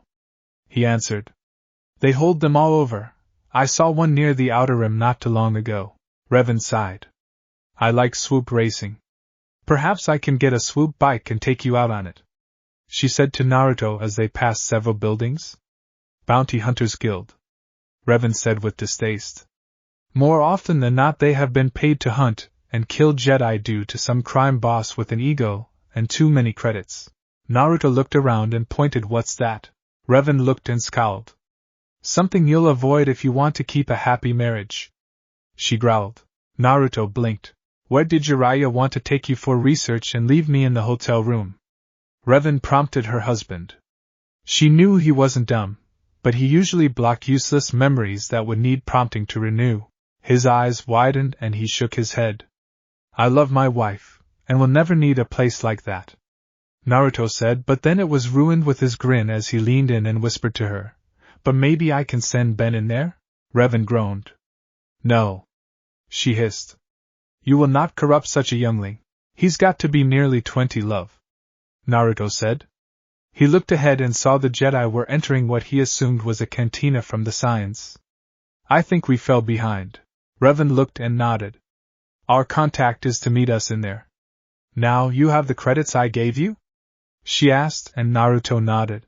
I swear, she does this every time we go somewhere. Like I'm a little kid. I tell you, forget something one time, and they never let you forget. The blonde thought, but kept his mental link closed, knowing from past experience that if she heard that he would have a lot of groveling to do. And remember, you and Obi-Wan are to watch out for one another. Sigh, yes dear, Naruto said as she adjusted the poncho he wore as he refused to wear Jedi robes. And remember, many beings use blasters and won't hesitate to shoot to kill for the stupidest mistakes. Revan continued as Obi-Wan came back out and headed towards them. Gee, can I go out and play now, Mother Hen? Naruto asked his wife. I'll be fine, Rev. I was Hokage after all and I am quite capable of protecting myself. Revan ignored him as she looked at Obi-Wan. You have your comm link? She asked the Padawan who nodded. Revan kissed Naruto on the cheek. Have fun, boys, see you both in 2 hours, she said and walked away. Naruto shook his head. Ben, if you ever get married or get into a relationship, remember they are always right and agree to everything they say until they are out of sight, then do what you were planning to do anyways, Naruto said, throwing an arm around the younger man's shoulder. Now, Revan mentioned once there were places to pick a fight in an arena. Any idea where they would be? Kagan and Revan watched their contact leave. That was a waste of time, Revan said with a hint of disgust. The other master sighed and nodded in agreement. All we learned is that someone is planning something vague near the Outer Rim. Revan snorted. The Outer Rim is always a hotbed for galactic events. Glad to see something haven't changed. Kagan sipped his mineral water. I wonder what Obi-Wan and your husband have gotten up to. Revan shrugged. Love? What you doing? Nothing came back. Revan tried several more times, and she felt something across the bond. She hadn't felt that since. Her eyes snapped open. I'm going to kill him, she growled, rising and was heading for the door with Kagan several steps behind. She stopped as her eyes focused on the wall screen. Oh my! Kagan said, seeing footage from the duel arena where a new fighter was taking on 3 of the top-ranked fighters at once and winning. He is so sleeping on the couch for the rest of the week. Revan growled. Naruto Uzumaki Namikaze, you are in so much trouble, and don't shut me out. I know you can hear me. On the screen she saw the blonde fighter wince, and then take down a Trandoshan with a spinning back brain kick. He's well skilled in the arts of unarmed combat, Kagan said. And considering the Trandoshan, the Gamorrean and the Radian are armed with blades and blasters, if they don't kill him I will. Revan said and stalked out of the bar. She used her bond to find him. Kagan followed. Interesting, Master Yoda is right, there will be much to learn from them, and for Naruto to get my Padawan to do something like this, I like him already. The Master thought as he followed the living legend down several levels. Oh hell yeah! Naruto yelled as he won his 3rd fight against something Ben had called a Twi'lek. Naruto thought the tails on the head, and the way it looked made it look like it had a butt head. Naruto spun the staff he'd chosen around. He'd watched a few fights, and while disappointed about the suppression field, He thought it would have been something cool to use back in Konoha between him and Lee in the younger days when the taijutsu specialist was burning brightly with the flames of youth, which always left a bruised Naruto wondering what mountain had fallen on him. Can we go now? Ben asked as Naruto returned to his spot and guzzled water. Go? Why, we're winning, Naruto said in protest. He hadn't used any of his jutsus, and he'd barely been pushed with taijutsu. We can clean up here, he said. Obi-Wan sighed, but he did have to agree with his new friend. He placed a few bets on him after some encouragement from Naruto, who swore that if he lost he'd pay him back double. Thus far Obi-Wan was holding nearly 80,000 credits in 3 fights. Naruto crushed one of the best duelists in his first fight. Everyone bet on the other guy, and Naruto waltzed over him as if he was a youngling, and he hasn't used the force or those abilities he showed back at the temple. Just be careful. Many of the beings here don't like to lose, he cautioned the blonde, who answered with a grin. But Ben, that just makes it more fun, Obi-Wan sighed. How can a man that's older than Master Kagan and I combined act like an undisciplined youngling 1 minute, but on the battlefield he's like Master Yoda? Oh hey! There are 3 of them, Naruto said, watching a Gamorrean, a Trandoshan and a Radian enter the duel ring. Be careful. This doesn't feel right, Obi-Wan cautioned. Naruto nodded as he felt the suppressor shut down, and he looked to where the controller was, and the being that Obi-Wan called a Quarren was missing. Suppressors down, Naruto said, and Obi-Wan felt the shields rise around the arena, meaning there was no escape. What should I do? Obi-Wan asked. Naruto spared him a look and grinned. Bet large on me kicking their asses. And with that he was moving. Naruto ducked several blaster shots from the Radian when he felt Revan's presence against his mental shields. He used the staff to knock out the Radian, and thus eliminated the blasters. Naruto Uzumaki Namikaze, you are in so much trouble, and don't shut me out. I know you can hear me. He couldn't contain the wince as he drilled the Trandoshan with a spinning back brain kick he learned from Lee after watching wrestling one night, while the girls were out. Fuck me, it actually works, he thought with surprise as he rolled and scooped up the dropped vibro sword. Last thing I'm going to do is draw my lightsaber if I don't have to, he thought as he avoided the slow axe swipes from the pig man. Ugh, he's fatter than Jirobe. Smells just as bad too. Naruto thought of the former member of the Sound 5. Naruto saw that the Trandosan was back up and picked up its other blade. Better end this before Rev gets here. I know I said I wouldn't do this, but I needed to stretch somehow. The former Hokage sighed as he ducked under the axe swipe and with a slash gutted the Gamorrean. The blade continued and blocked the overhand strike from the Trandoshan. Naruto got to his feet with ease while pushing the lizard being back as he did so. You 3 came in here to kill me, why? Naruto demanded as he attacked. Several bloody gashes littered the Trandoshan's arms. Paid to. You were winning too many fights. Nothing personal, Naruto growled. Oh no, not at all, he said, holding his left hand behind his back and built up a low-level Rasengan. Took me forever to get it down to one hand without the clones. Well, Revan kept distracting me wearing that sexy lingerie and nibbling on me all the time. Naruto smiled.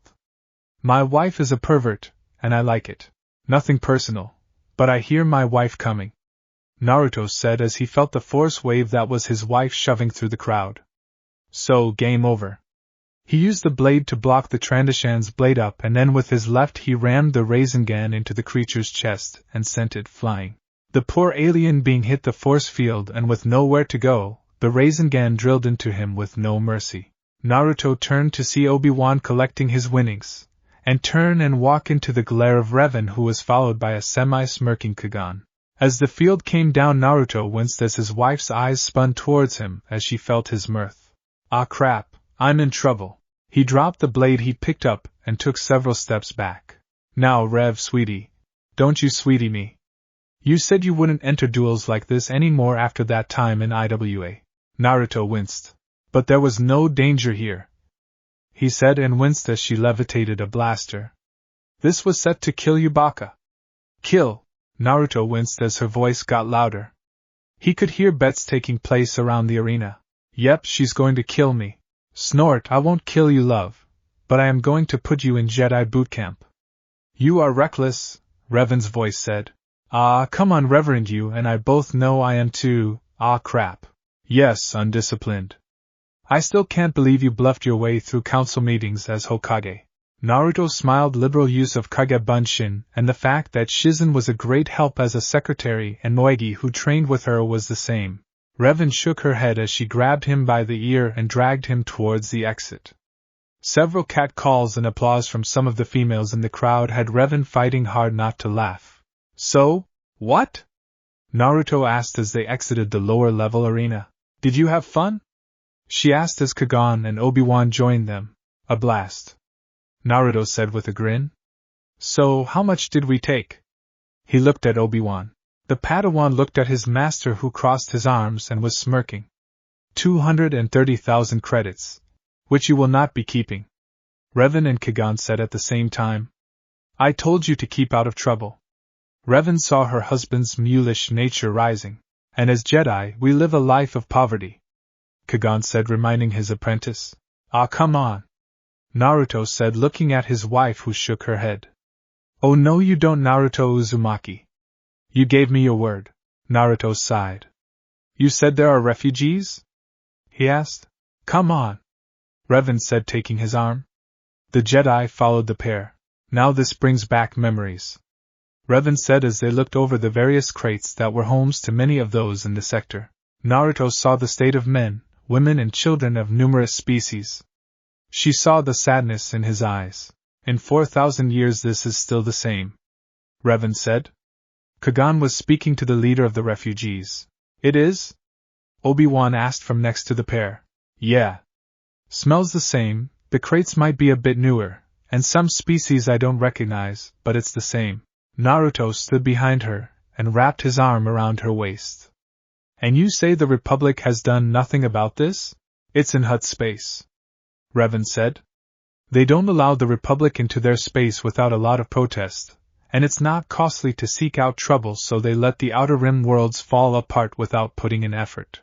Obi-Wan wanted to argue, but while the Mid-Rim and Core worlds thrived, the Outer Rim worlds were ignored. So what? He stopped, seeing Revan have a faraway look on her face. Is she okay? Naruto stepped around her and looked into her eyes. Rev? She blinked. Obi-Wan, stay with Kagan. She took Naruto's hand. We need to find someone. Who? The Padawan asked. An old friend. Revan said and tugged her husband after her. We'll meet you back at the dock cantina. Rev, what? Naruto asked as she dragged him away, leaving a curious Padawan wondering what just happened. They passed the Jekjektar, and Naruto wondered where his beautiful and determined wife was taking them.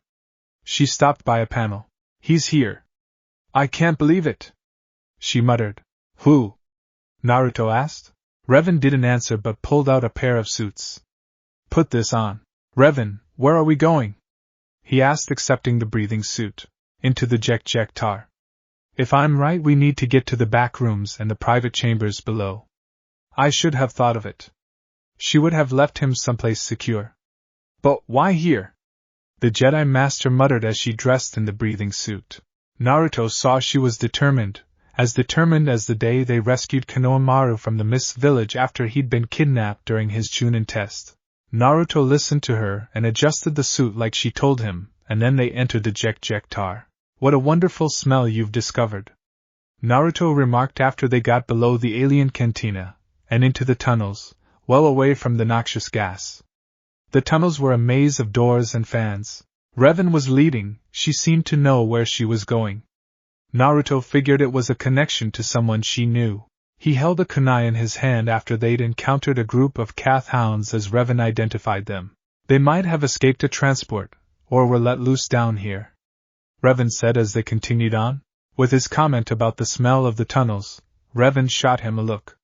It smells better than that dive you took me to near the lake country when we entered that den and found hundreds of dead oh dear, she said, and they stopped outside a door. What? Naruto asked. This is going to take a while to cut through. There are no controls out here. Naruto nodded, and with a poof his lightsaber appeared in his hand and Revan's in hers. I love storage tattoos, she said, and the blades activated with a snap hiss, and the couple plunged their blades into the sealed door. You take me to such nice places, Rev. Naruto said. You're just mad 'cause I'm making you give up the money from your fight. Actually, I'm not. But I don't think Ben should be punished. I did drag him there, and he didn't fight. I'll speak to his master, Revan said as they slowly cut seals on the door. Naruto, she said, getting his attention as he continued to push the blade. What? I'm sorry about taking you away from your home. Everyone you knew. It's okay. You did the best you could. Besides, I think Ino was sick of seeing my bronze body in the peak of physical condition running around Konoha every morning while she looked old and she didn't have wrinkles, dear, Revan said, defending her blonde friend. She was getting silver in her hair. Yeah, well, it was rough seeing them all age while I stayed looking 20-something. Naruto said. Naruto, Revan said. What? It took us a couple years as the ship's hyperdrive kept giving out. What took years? Naruto inquired. To get from Konoha to Coruscant, Revan said, and watched as Naruto froze, then sighed. I figured that, he said. He formed a familiar cross seal and 2 shadow clones appeared. Keep cutting, he said, handing them his and Revan's blades as he pulled his wife aside. I'm not mad or upset at you, he said, putting a hand on each of her shoulders. I can feel it through the bond. You thought I would be mad, didn't you? Yes, Revan said. It's just, I took you away from the only world you've ever known and thrown you into a galaxy with species that are beyond description. I mean, I know I'm your wife, but… No buts, Naruto said, taking her chin and making her look at him. Never doubt us. No matter what. You are my precious person, my reason to make myself better, the first thing I think about waking, the last thing I think about before I sleep. You are my heart and soul, Revan Namikaze, he said. If you want to stay with the Jedi and teach a couple generations, that's fine with me. If you want to move from planet to planet, that's fine.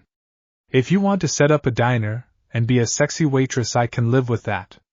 It doesn't matter where we are, or what we do, as long as you are there, I will adapt to any situation. He kissed her as behind them a pair of shadow clones continued to work. One looked at the other and grinned. Boss is gonna score tonight. Stow it, stupid, and keep cutting. The other one grunted, trying to ignore the kissing couple behind it. Done, the clones said as they returned the lightsabers, then vanished, being dispelled. Rev, if you would? Naruto motioned towards the cutout door. Work, work, work. I swear, men wouldn't be able to do anything without a woman around, she said with a grin, and with a forced push sent the door flying inwards. Knock, knock. Avon calling, Naruto said, stepping through and stopping. Revan watched as he sniffed the air. It's stale, sour. I don't think anyone's been here for a long time, Naruto reported. Does it smell like my ship did when we went to work on it? Revan asked, and Naruto nodded. 1,000 years at least. She muttered, a deactivated lightsaber in her hand. This way. She pointed towards the left corridor, and they walked, Revan scanning for traps with the Force and Naruto using his enhanced senses for the same task. A lot of beings died here, Naruto said. Revan nodded. A friend of mine was here upon her return. She had to fight a major crime boss who was trying to collect a bounty on her head. The Exile?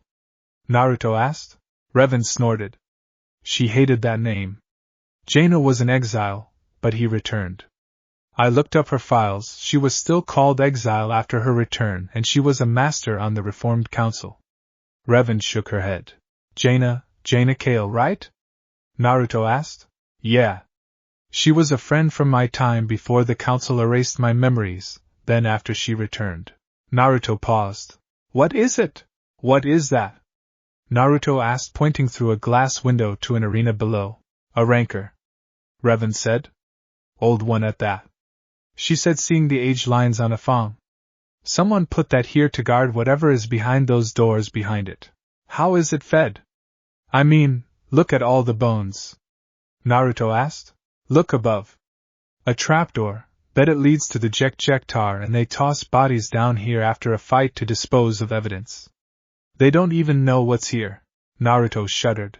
It's probably spent long periods hibernating. Revan continued, looking down into the arena. Well, I guess. We'll have to either sneak past it or kill it. Revan said. Kill it? I need what's in that room. Revan said, looking at her husband, and he sighed at her resolved face and knew he was in for a long night on the couch if he didn't agree.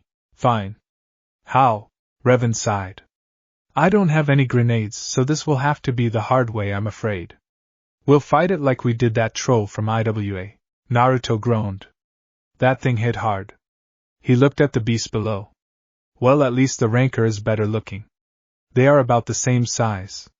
He thought. I get first crack? He asked, and Revan sighed. Don't come crying to me when he leaves you a smear on the ground. Naruto smiled and kissed her quickly. I won't. You're the best wife ever. Revan laughed as he skipped to the entrance and palmed the hatch release. She watched as the doors rumbled open and screeched from long inactivity.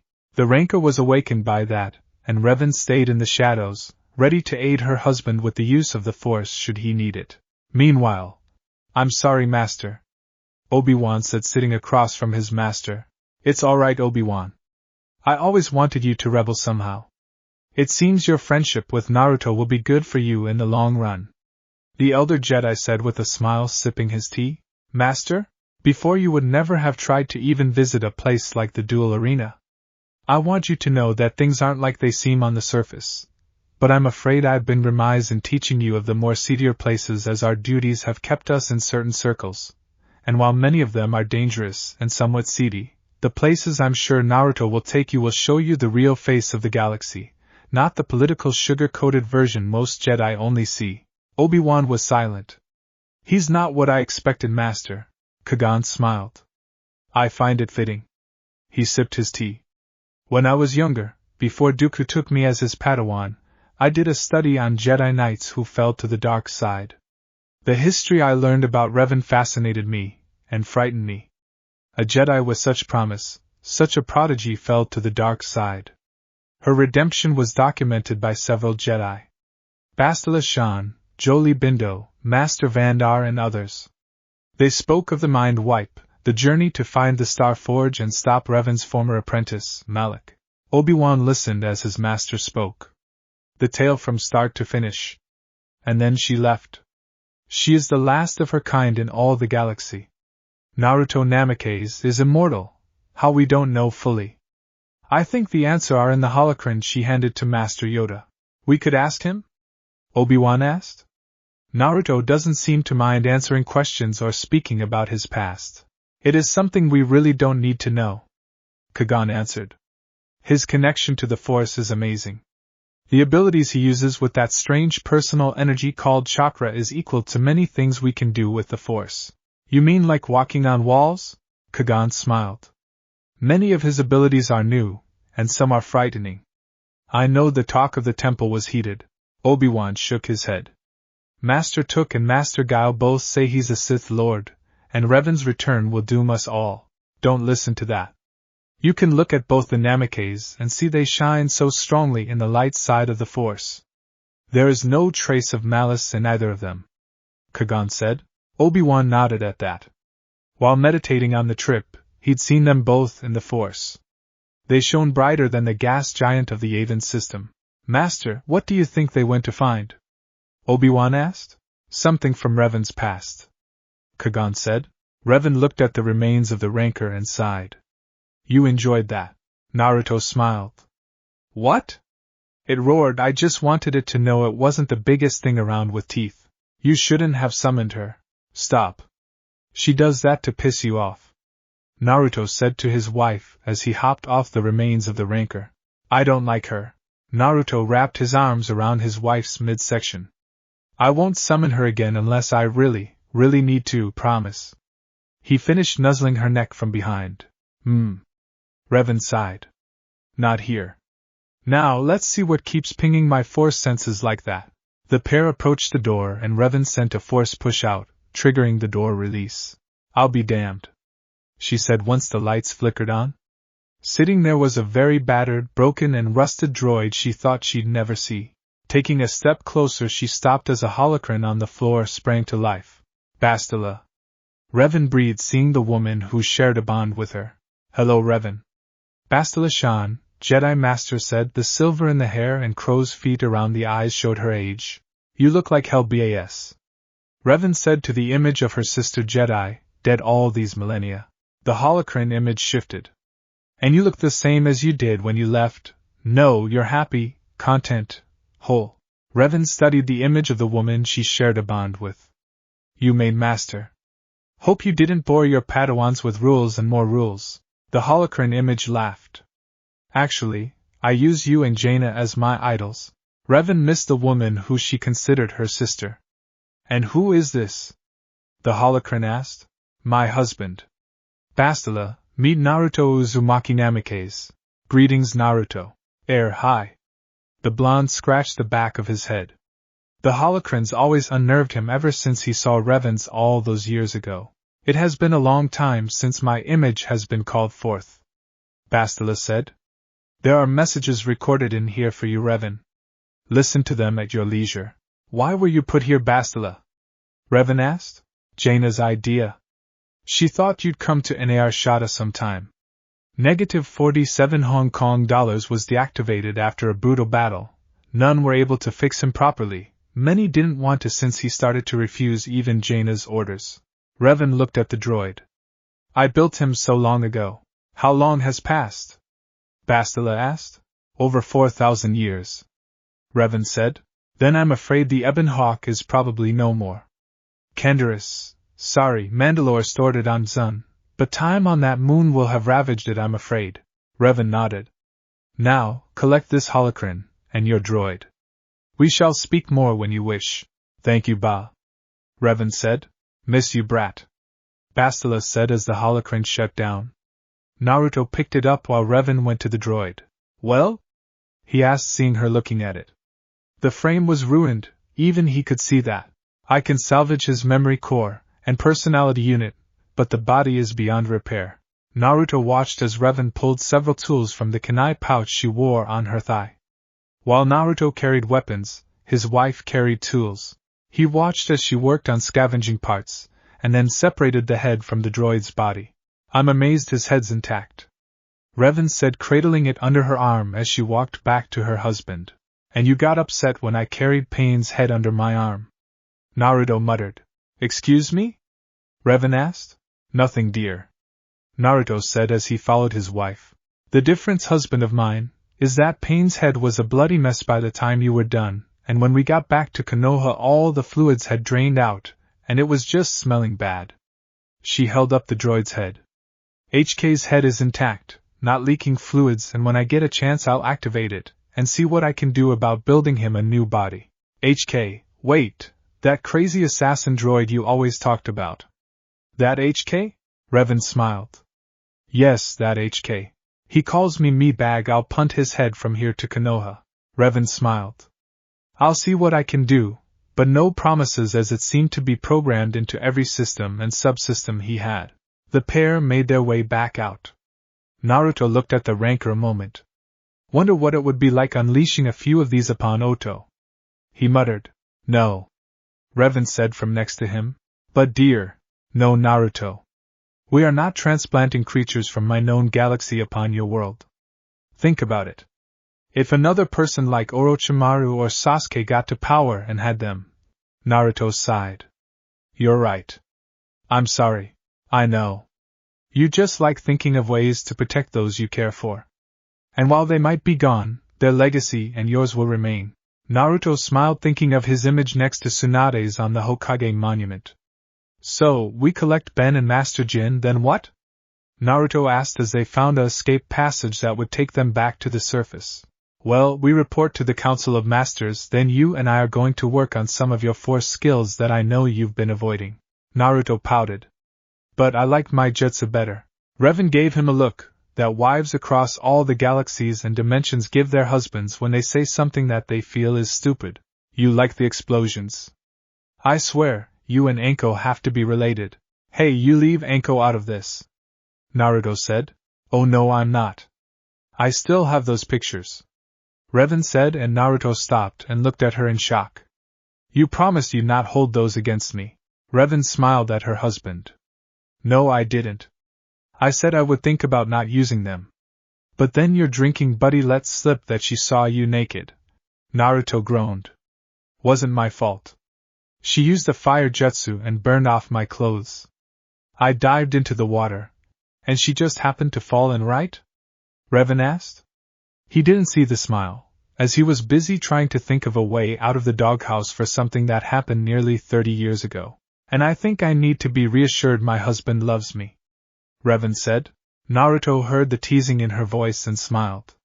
And how will I do that, my love? Is there any form of barter I can offer? Revan laughed as they took the lift up. She smiled as her husband nibbled her neck below her ear, whispering suggestions of what he could do in trade. Thank the Force HK's deactivated. I would hate for him to mention anything Naruto's planning on. Oh, that sounds good. She thought as one suggestion had her eyes rolling up into her head while his hands massaged her ribs and teased her breasts while staying over her robes. A grinning Naruto and a flushed Revan rejoined Obi-Wan and Kagan 20 minutes later. Are you okay?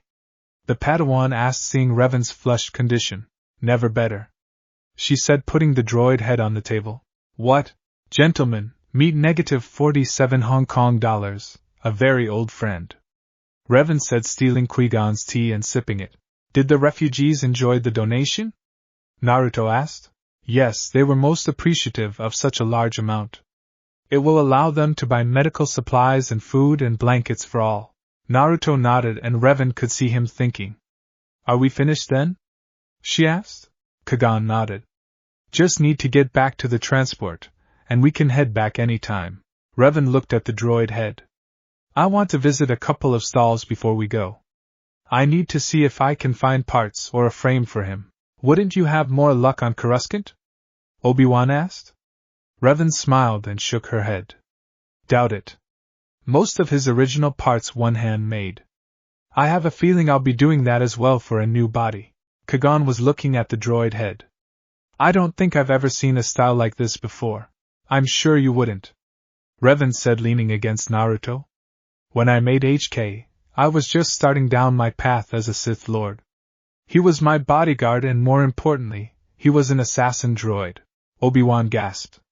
And you want to rebuild him, whatever for? Revan smiled as she patted the deactivated droid head. He was my friend. And even when I became a Jedi, he stood by me and fought for the Republic.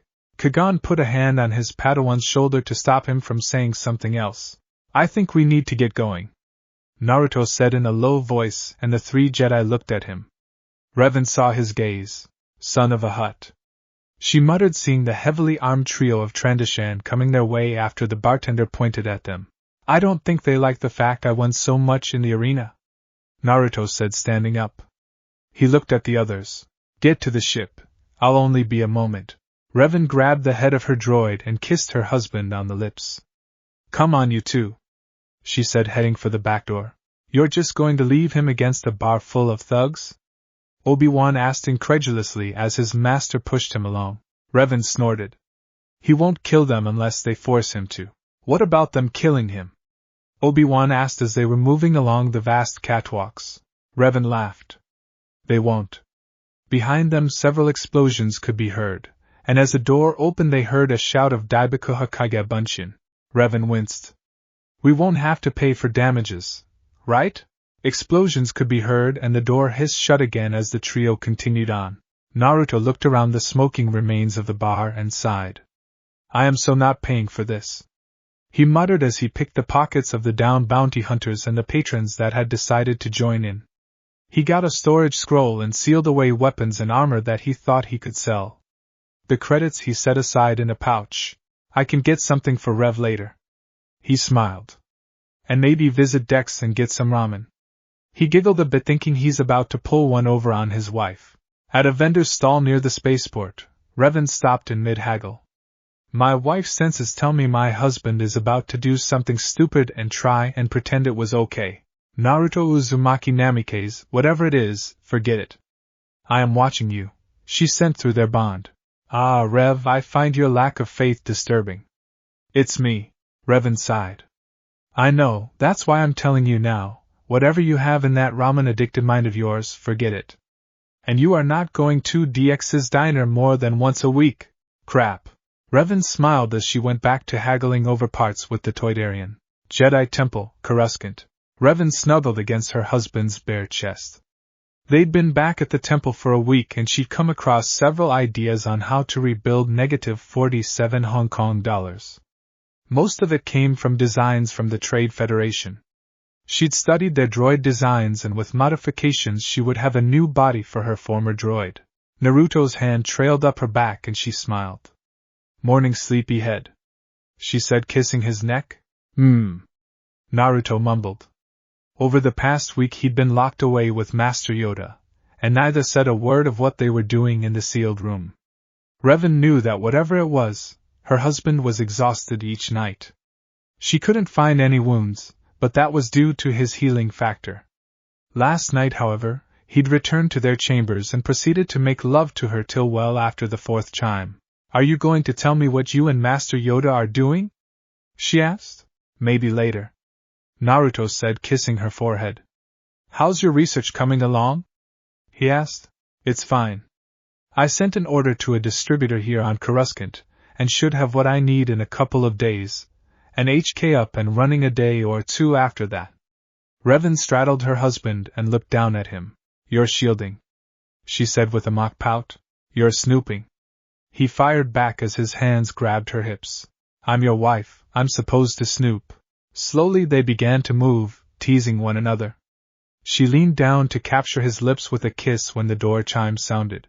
Ignore it, she said as they were both close. It continued to chime and Revan was getting mad. She stood and was heading for the door as the communicator on the nightstand pinged. You get that, I'll kill who's at the door, she said. Rev, Naruto called and she stopped. Best put on a robe. She looked down at her nude form and grabbing a robe off the chair she slipped out of the bedroom. Naruto picked up the comm link. Namikaze, the building best be under attack at this hour or someone's getting a lightsaber enema. A chuckle from the comm link told him who it was. Master Yoda? Need you and your wife in chambers. Matters to attend to, serious it is. We'll be there, he said and put the comm link down.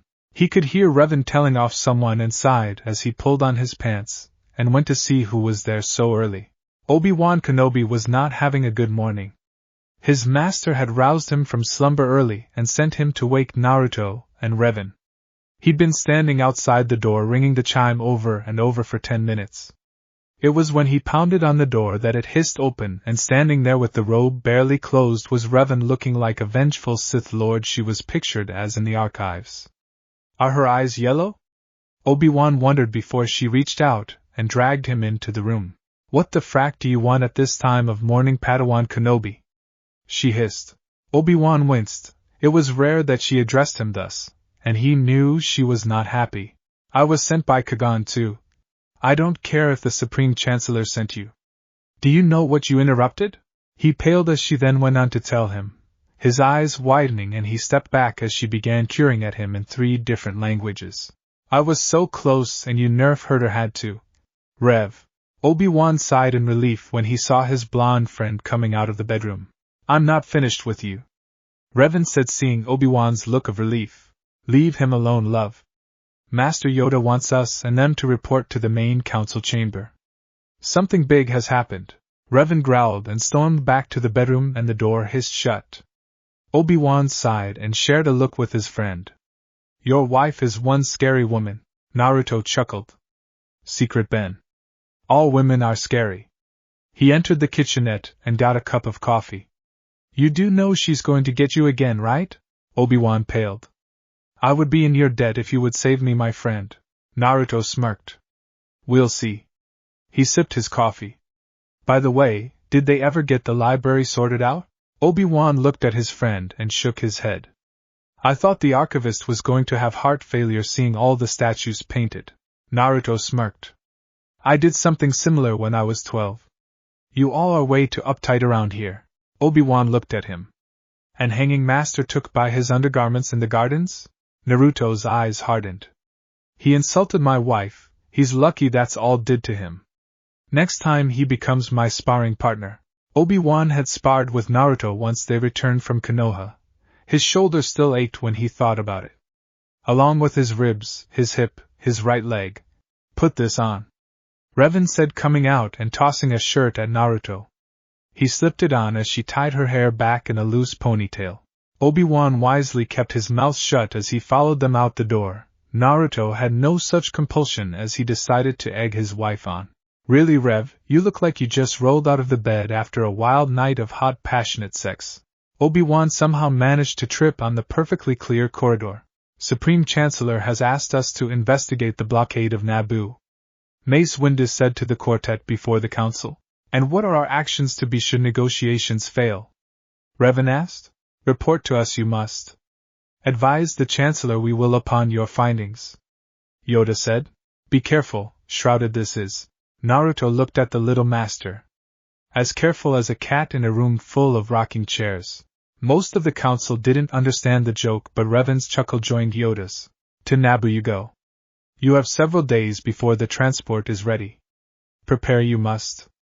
Yoda said. The four bowed. May the Force be with you. It took nearly a week before the transport was ready. Revan loaded -47 Hong Kong dollars on board and spent a day locked away putting the droid's new body together. Naruto shuddered seeing the multiple arms, and even more when he opened a crate to reveal the weapon she'd picked up. Rev? He called as she was welding the droid together. What? What kind of weapon is this? He asked. That is a Mandalorian assault rifle. The tube attached underneath is a grenade launcher. She said, pausing to see what he was holding up. And why are there 4 blaster pistols here? Naruto asked. Well, he'll have 4 arms. I've added updated targeting programs to his matrix. So far the head had remained deactivated. Revan Han managed to make a new head casing and would give the droid a more menacing look. Revan had allowed him to add the Konoha leaf symbol to the outer casing, and she'd added programming for HK to obey Naruto as it would her. I'm surprised you got all this before we left. Naruto admitted. I paid a bit extra for faster delivery. Revan admitted. Naruto had seen her vault, and had to admit the amount of jewels meant she'd never have to worry about being poor. He picked up the new head casing. He doesn't look like much. His personality is killer. Revan said. The door chime sounded and Naruto opened it to reveal Kagan and Obi-Wan. We're a couple hours out still, Kagan said. He eyed the droid and the Jedi Master shuddered. A vicious-looking droid you have, Revan. Nah. He's harmless, unless attacked, she said, making adjustments to the limbs. What's that? Obi-Wan asked, pointing at the cylinders on the droid's forearms. Each arm has a personal shield. I had a ton of them in my vault. Revan finished up with the torso and sealed the chest up. They sat watching her make adjustments to the droid's body, which she had painted a rust orange. Looks like you'll have to finish him up later, Rev, Naruto said when the ship's intercom told them they were coming out of hyperspace. She sighed and stepped back. Naruto pulled out a scroll and after scribbling runes on it he wiped his blood on it, and with a poof, -47 Hong Kong dollars MKI was sealed inside a simple scroll for easy travel. Obi-Wan and Kagan blinked and Revan smiled. You should see what he has in some of the other ones. Both Jedi saw the pack and Naruto smiled. What, everyone back home can do that? Revan sighed. Sadly, he's right. Can you? Kagan asked. Not as well, that's why I prefer to let him do it, Revan said. My abilities are more combat-oriented. Naruto snorted as he pulled his wife into a hug from behind her. Lazy, he whispered in her ear. Troublesome blonde. She fired back. I knew letting you play chess with Shikamaru was a bad thing. He actually was a genius. Lazy bastard, Naruto said, and Revan knew without even opening the bond her husband missed his friend. We're on approach. The captain wants us in the cockpit, Obi-Wan said, shutting off his comm link. The Namikaze nodded and followed Kagan and his Padawan from their quarters and headed to the cockpit to see where they would be meeting the Trade Federation in space above the world of Naboo. Why do I have a bad feeling about this? Naruto wondered. Look at the size of that thing, Naruto said as their ship made its approach. Revan snorted. Size in this case doesn't matter, dear. She shook her head. Why is it every megalomaniac has to compensate with a giant ship and huge armies? Naruto leaned in and whispered in her ear. What did you compensate with, Revan turned and slapped him on the chest. That was Malik who wanted the army. I was considering other matters. Naruto knew better than to make a further comment. He ignored the banter between the pilot and Kagan and Obi-Wan. Bad feeling?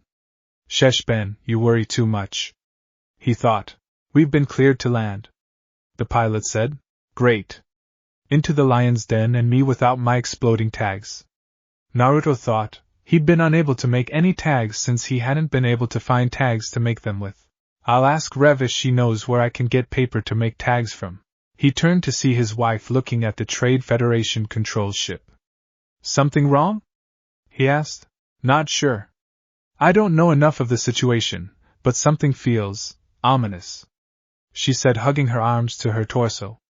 There is more going on than a bunch of merchants holding a blockade of a peaceful world out here near the Outer Rim. Naruto looked at the fleet of ships. All these ships, and each loaded with what did you call them again? Oh yeah, battle droids. Kagan nodded from his place as he and Obi-Wan pulled up their hoods. Revan sighed and pulled hers up as well. Sweetie, put your robes on, she said in a sickeningly sweet voice. No thank, I'll pass, Naruto said, looking out at all the droid ships. Naruto, you will put on the robes I got for you and pull the hood up, play the role you've been given, or Kami as my witness. I will make sure Dex never makes you ramen again. Naruto's head turned so fast that Obi-Wan and Kagan were surprised his head didn't pop off with the velocity. You can't do that, the blonde said, and the Jedi heard his panic and felt it in the Force. I most certainly can, she said, tossing a set of brown Jedi robes at her husband. And don't you dare wrinkle your nose at wearing them. Obi-Wan had seen Naruto making faces behind his wife's back and jumped when she, without turning around, scolded him. Naruto grumbled as he slipped the robes on. It was Kagan who spoke next. You wear them well? Naruto grumbled. I hate robes. They're almost as bad as formal kimonos. Revan laughed, remembering the time she, Ino and Naruto went undercover in a brothel and Naruto in his sexy jutsu form. They'd discovered it wasn't a henge, it was an actual transformation. Pleasant memory, love? Naruto asked with a grin. Blushing, Revan scowled at him, catching her thoughts. You enjoyed that time as well as I recall, she said, and looked him up and down. You look like a proper Jedi, she said with a hint of something more in her voice. Naruto smirked. Of course I do, I learned from the best. Thanks, Revan said. I was talking about Master Yoda, Naruto said, and stepped out of the way from a backhand slap. But he forgot about one thing, and a forced slap across the back of the head had him scowling. The small cruiser docks in the enormous bay of the Trade Federation battleship. 4 cloaked figures leave the ship and are met by a silver protocol droid. Greetings. I am TC-14, this way please, the feminine-sounding droid said, and led the quartet from the docking bay, ignoring the activity going on around them. They are led down several corridors and into a formal conference room by TC-14. I hope you honored sirs are comfortable here. My master will be with you shortly. The droid bows before the 4 cloaked figures, then backs out of the room, the door hissing shut behind it. The 4 lower their hoods and look out a large window at the lush green planet of Naboo. I have a bad feeling about this, Obi-Wan says. I don't sense anything, Kagan says, looking at his Padawan. Nor I, Revan says, leaning against the wall while looking at the planet of Naboo. Hasn't changed much from orbit. She must. You're just being overly sensitive again, Ben, Naruto said, sitting at the conference table and put his feet up on it. Obi-Wan sighs and looks at his master. I don't think it's about this mission, master, it's something elsewhere, elusive. Kagan put his hands on his Padawan's shoulders. Don't center on your anxiety, Obi-Wan.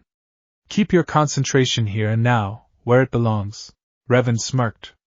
I think Benny's just eager to kick butt is all. Lady Revan, could you not take up your husband's bad habit of calling me by that name, or making up new versions of it, please?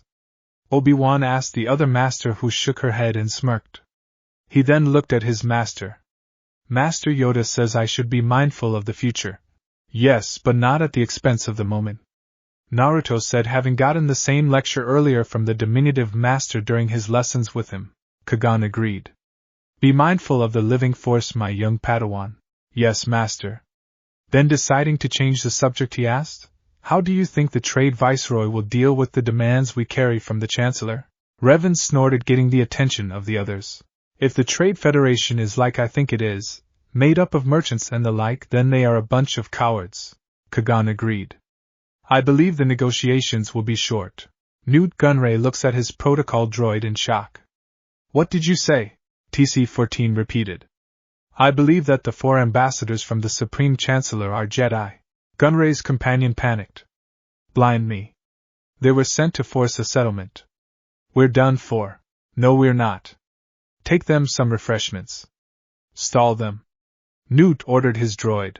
They waited till the TC-14 walked away. I want a detachment sent to the corridor where the Jedi are. Pump the room full of gas, then send the droids in to finish them off. TC-14 brought them cups while they were talking.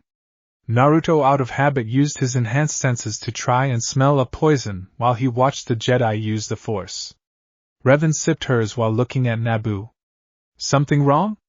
Naruto asked his wife, rising to stand next to her. No, not really. It's just the last time I was here was to help Bastila bury her mother in their family's crypt. Naruto put an arm around his wife and hugged her to him. The pair heard something, and the Jedi at the table tensed. Gas. Obi-Wan stated as he and Kagan began using the Force to create a breath bubble around themselves. Revan was doing the same while Naruto pulled up his ninja mask that he designed back when he was younger to keep poisons out of his lungs. The room filled quickly. Revan reached out with the Force. Those bastards. There's a small squad of battle droids outside the door. I guess Kagan was right, these negotiations didn't last long. Naruto shot back through the bond while Revan and the Jedi pulled their lightsabers. Naruto sighed and summoned his from the seal as well. And you say I always go looking for trouble? Naruto sent to his wife, who rolled her eyes as they continued to use the Force to keep the poison out of their lungs. A hologram of Newt surrounded by battle droids appears in the conference room hallway. They must be dead by now. Blast whatever is left of them. The hologram fades off as the battle droid opens the door. A deadly green cloud billows from the room. The gathered battle droids cock their weapons as a figure stumbles out of the smoke. It is TC-14 carrying the empty tray. Oh, excuse me, I'm so sorry. The protocol droid passes the armed droids just as 5 laser swords spring to life in the deadly fog. A green and blue one fly out of the poison-filled conference room, cutting down several of the battle droids before they can even open fire. Alarm klaxons sound on the bridge of the Trade Federation ship. What the devil? Oh, this is bad. His companion whines. We've lost the droids we sent to deal with the Jedi. What in blazes is going on down there? Newt fumes. Have you ever encountered a Jedi Knight before, sir? His companion asks. Well, not exactly. But I don't. A panicked look fills the alien's face. Seal off the bridge. He barks the order. That won't be enough, sir. His fellow Nemoidian says, both looking on as the doors to the bridge slam shut. I want destroyer droids up here at once. Newt orders while his companion is whining, we will not survive this. Kagan cuts down a couple of battle droids, creating a shower of sparks and metal parts. Obi-Wan raises his hand and sends several battle droids crashing into the wall hard with a force push. They both turn to see Naruto and Revan finishing the rest off. Both Jedi impressed as the pair looked like they were dancing around one another, their movements in perfect sync with the other. Kagan nods at them and makes his way towards the bridge door, and slams his lightsaber into it to begin cutting his way in. The bridge crew is looking very nervous as sparks start flying around the bridge door. One of them brings up the image from a camera in the corridor showing the 4 Jedi on the view screen. Close the blast doors. Newt yells out frantically. A huge, very thick blast door slams shut, followed by a second door, then a third. There is a loud hissing sound as the doors seal shut. On the screen, Kagan stabs the door again with his lightsaber, and is joined by Naruto. The screen goes black as a red spot appears in the center of the blast door. They're still coming through. Newt's companion moans, as they watch the door as chunks of molten metal begin to drop away. Impossible! Newt yells out. This is impossible. Where are those destroyer droids? His companion yells to one of the techs. Out in the corridor with Revan and Obi-Wan standing guard, Naruto and Kagan are making progress with the door when they hear it. 10 ugly will-like droids rolled down the hallway at full speed. Just before they get to the bridge area, they stop and transform into their battle configuration. Kagan can't sense their presence, but hears Obi-Wan's shout of warning causes him to stop and turn from his task with Naruto. Destroyer droids. Offhand, I'd say this mission is way past the negotiation stage. Revan says, taking up a stance as the destroyer droids rush the entry area from the 3 connecting hallways, their laser guns blasting. They stop firing and stand in a semicircle as the smoke clears. The 4 Jedi are nowhere to be seen. Switch to bio, there they are. The lead droid orders and they see the 4 Jedi materialize at the far end of the hallway and dash through the doorway that slams shut. The droids open fire, and the Jedi, deflecting with their lightsabers, send several blasts back at the droids. They have shield generators, Obi-Wan said in surprise, which Revan snorts at as she uses her 2 blades to smack aside incoming laser bolts. It's a standoff. Let's go, Kagan says, and the 4 dash down another adjacent corridor, avoiding blaster fire before Kagan stops, deflect a blaster bolt into a ventilation cover and dives in while Revan stands guard before she enters last. 20 minutes later the 4 emerge from a very large ventilation shaft in the giant hangar bay. They pause, seeing the burned-out remains of the cruiser they'd come on. They watch from a catwalk as thousands of battle droids are being loaded onto numerous landing craft. Battle droids, thousands of them, Kagan says. It's an invasion army. Naruto hisses. Would you say this is an odd play for the Trade Federation? Revan asks. We've got to warn the Naboo, and get in contact with Chancellor Valorum, Kagan says. Let's split up. Each of us stow aboard a separate ship and meet down on the planet. The others agree. Naruto has to hold in his laugh when he hears Obi-Wan's comment. You were right about one thing, Master. The negotiations were short. 6 landing craft fly towards the surface of the planet of Naboo. On board one, a very bored Naruto Uzumaki Namikaze wasted no time in messing around. Soon the ship was filled with sparks and all the battle droids' heads popped off. I'm so not paying for this, he muttered, wondering how Revan was faring. You broke them? Came the amused voice of his wife. Yeah, not my fault. Nothing is marked properly. Naruto ignored his wife's amusement. Yes, well, you did good. One less group to deal with on the surface. I'll do the same, good work, love. Naruto sighed as he leaned against the wall. He picked up a droid head. You know, Bob, for something that's designed for war, you all sure break easy. He tossed the droid head over his shoulder and decided to look around now that he messed up. He smiled, seeing vehicles. Wonder if I can drive this thing? He pondered. Nah, Rev would skin me. Last time I flew her speeder ended up part of the landscape. Naruto thought of the time back outside of Konoha when Revan taught him to pilot her speeder. With that in mind, Naruto sat and started messing around with one of the now broken droids. I wonder if this feeling is the same Rev gets when she's working on one of her projects? This is actually fun, he thought as he began to rebuild a droid, his hands unconsciously rewiring and removing parts while adding others, his eyes taking on a glazed look. Naboo was beautiful. Naruto stood upon a high branch and watched as the other dropships unloaded their armies. Only 3 others didn't, and Naruto, with his weak sense of the Force, could feel the 3 others. Well, Rev, I know of through our bond. Master Yoda's been helping me sharpen my Force senses. He could also feel them with his chakra-enhanced senses. Qui-Gon's calm, not bothered by what's going on. Rev's, well, my loving wife is giddy. Sigh, almost as much as the time we went to Kumo and got Hinata's daughter back. And Ben, oh dear. Naruto felt his friend's annoyance, and reaching out he could feel the Padawan's distress. Leaping from the branch he took to the next one as he moved towards his friend, who in turn was making his way towards his master. Ben picked up some trouble. Have to tease him, later. Naruto got there the same time Obi-Wan hit the ground as Qui-Gon's green-bladed lightsaber deflected the blasters back at the battle droids on their hovering machines, destroying them. It was then that he noticed a creature standing up behind the Jedi Master. Look out! He yelled as he formed a Rasengan, and the creature with floppy ears and a snout turned, wide yellow eyes seeing Naruto as he appeared right in front of him thanks to the Hiraishin, and Naruto, not wanting the elder Jedi to be harmed, slammed the blue spinning ball into the creature's chest and sent it flying where it skipped across the water and landed on the opposite bank. Naruto smiled and looked at Obi-Wan and a stunned Kagan. "You okay?" he asked his friend, who nodded and held up his shorted-out lightsaber. "I sort of forgot to waterproof it. You attacked a local," Kagan said in surprise. "I did. It was rising up behind you while you were defending Ben. Couldn't let you get knifed in the back." A snort drew their attention to Revan, who was sitting on a branch. "That love is a Gungan.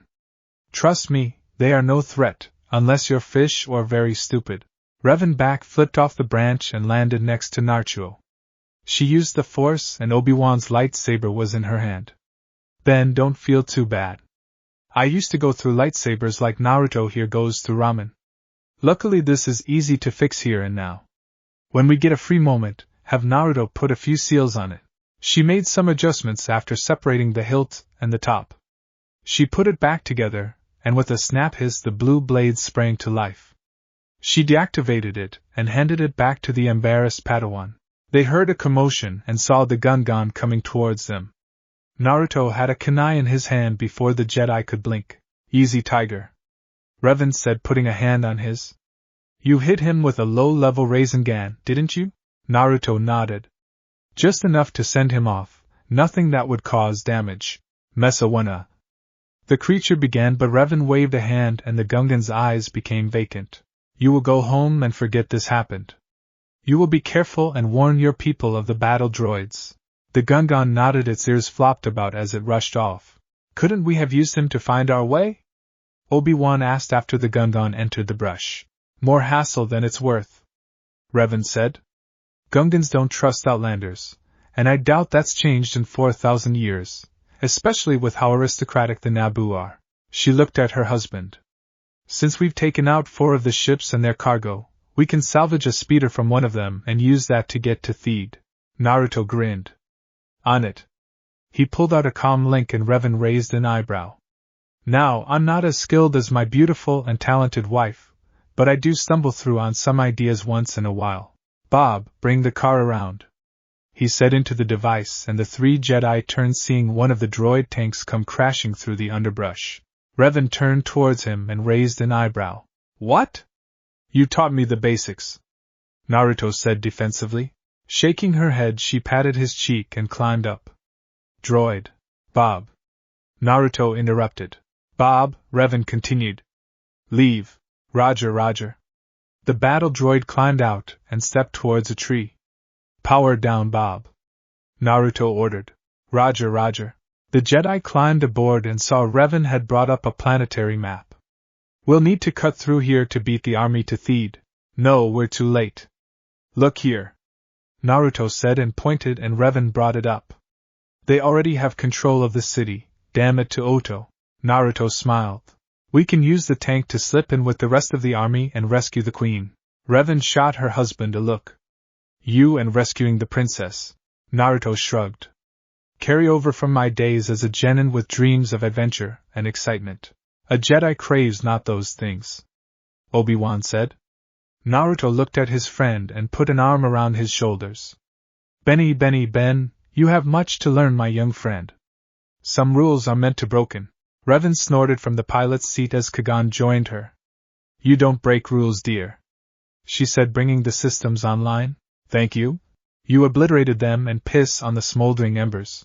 Naruto pouted as the hover tank shot off, leaving a lone battle droid deactivated in the clearing. The waterfalls of Theed sparkle in the noonday sun. The place looks like paradise, with billowing clouds that frame the body of water, making it a very romantic setting. Revan stops the tank and they look at the city from across the river. "Hasn't really changed in appearance in 4,000 years," she said.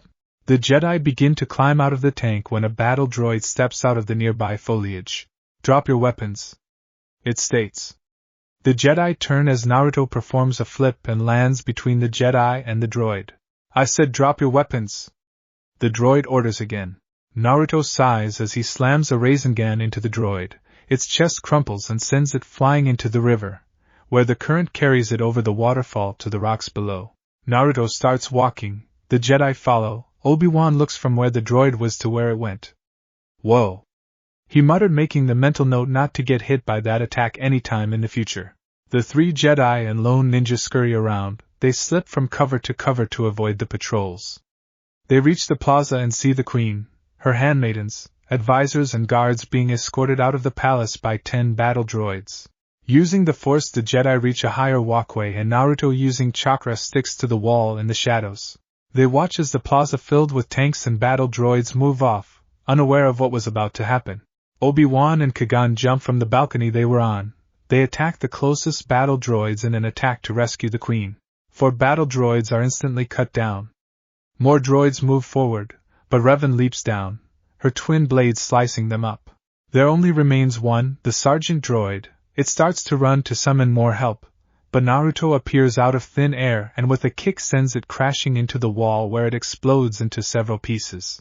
They really don't make them very solid, he said, looking at his wife, who sighed and put her lightsabers away. Quantity over quality, it seems. She said, agree with him as she moved towards him to make sure he was fine. Kagan moves the Queen and her surprised group to the safety of a nearby alley.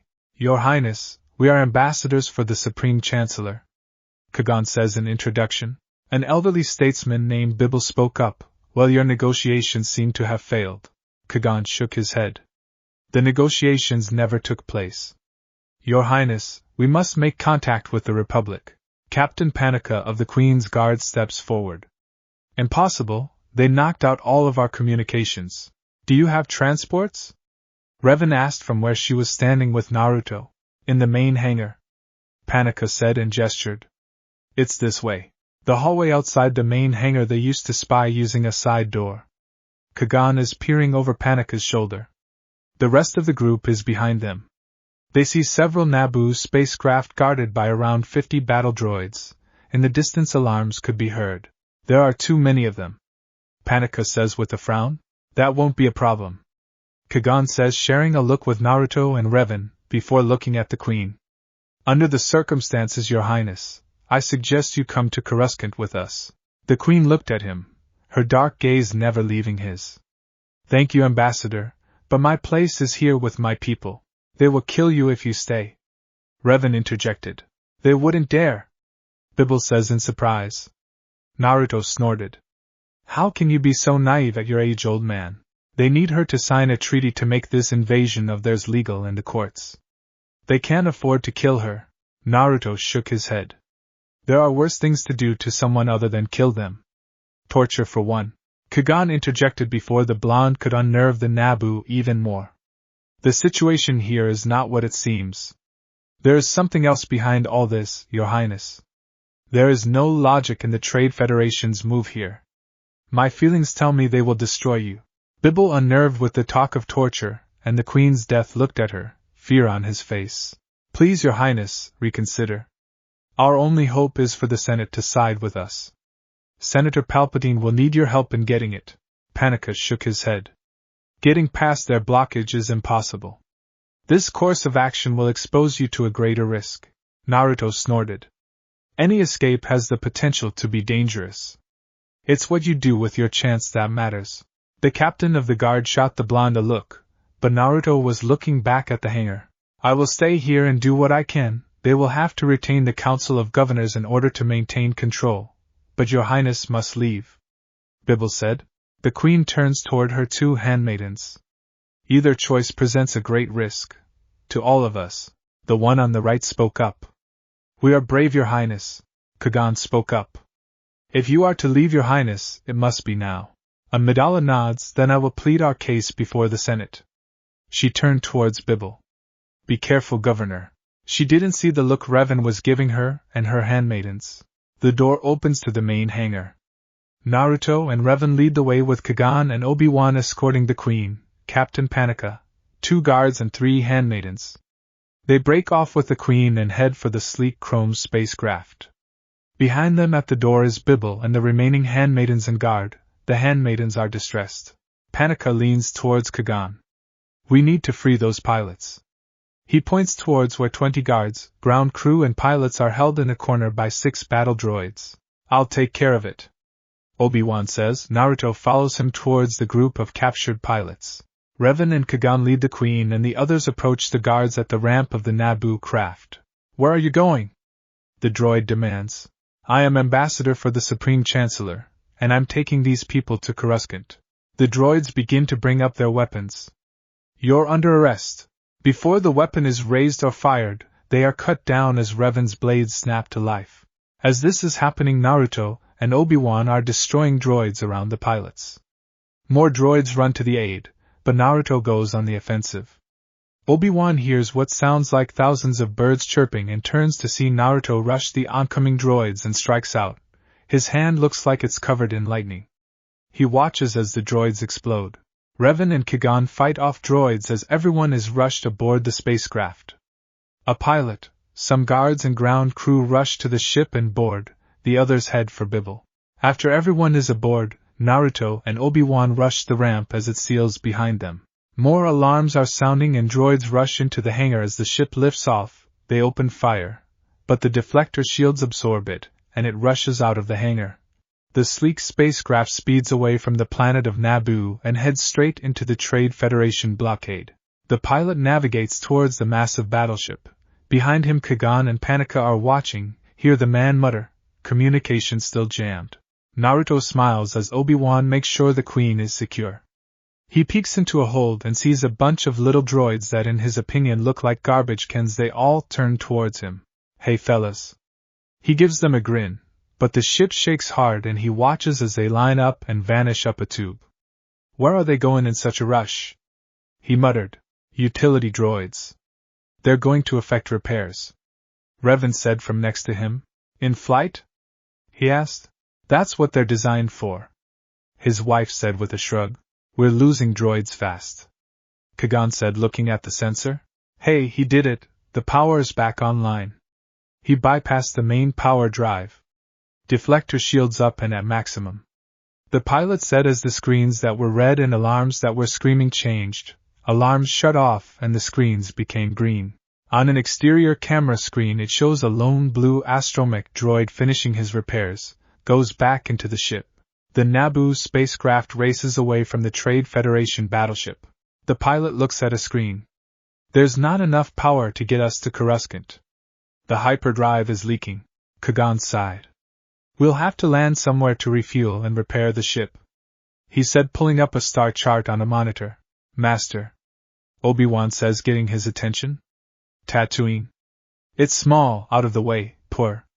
The Trade Federation has no presence there." "How can you be sure of that?" Panika asks from across the cockpit. "Because it's controlled by the Hutts," Kagan states. "The Hutts," Panika says in concern. "It is risky, but there isn't an alternative," Obi-Wan says, defending his choice. "You can't take Her Royal Highness there. The Hutts are gangsters. If they discovered her, it would be no different than if we landed on a system controlled by the Trade Federation, except the Hutts aren't looking for her, which gives us an advantage." Panika takes a deep breath and sighs in frustration. "I've got a bad feeling about this," he mutters. The pilot makes the course adjustments, and the Naboo spacecraft rockets off in a new direction. Chapter end. Watch daily, exclusive, uncensored lemon fanfictions featuring Naruto, Deku, Issei, Ichigo, and many other anime characters. Available only on my Patreon. Link is in the description.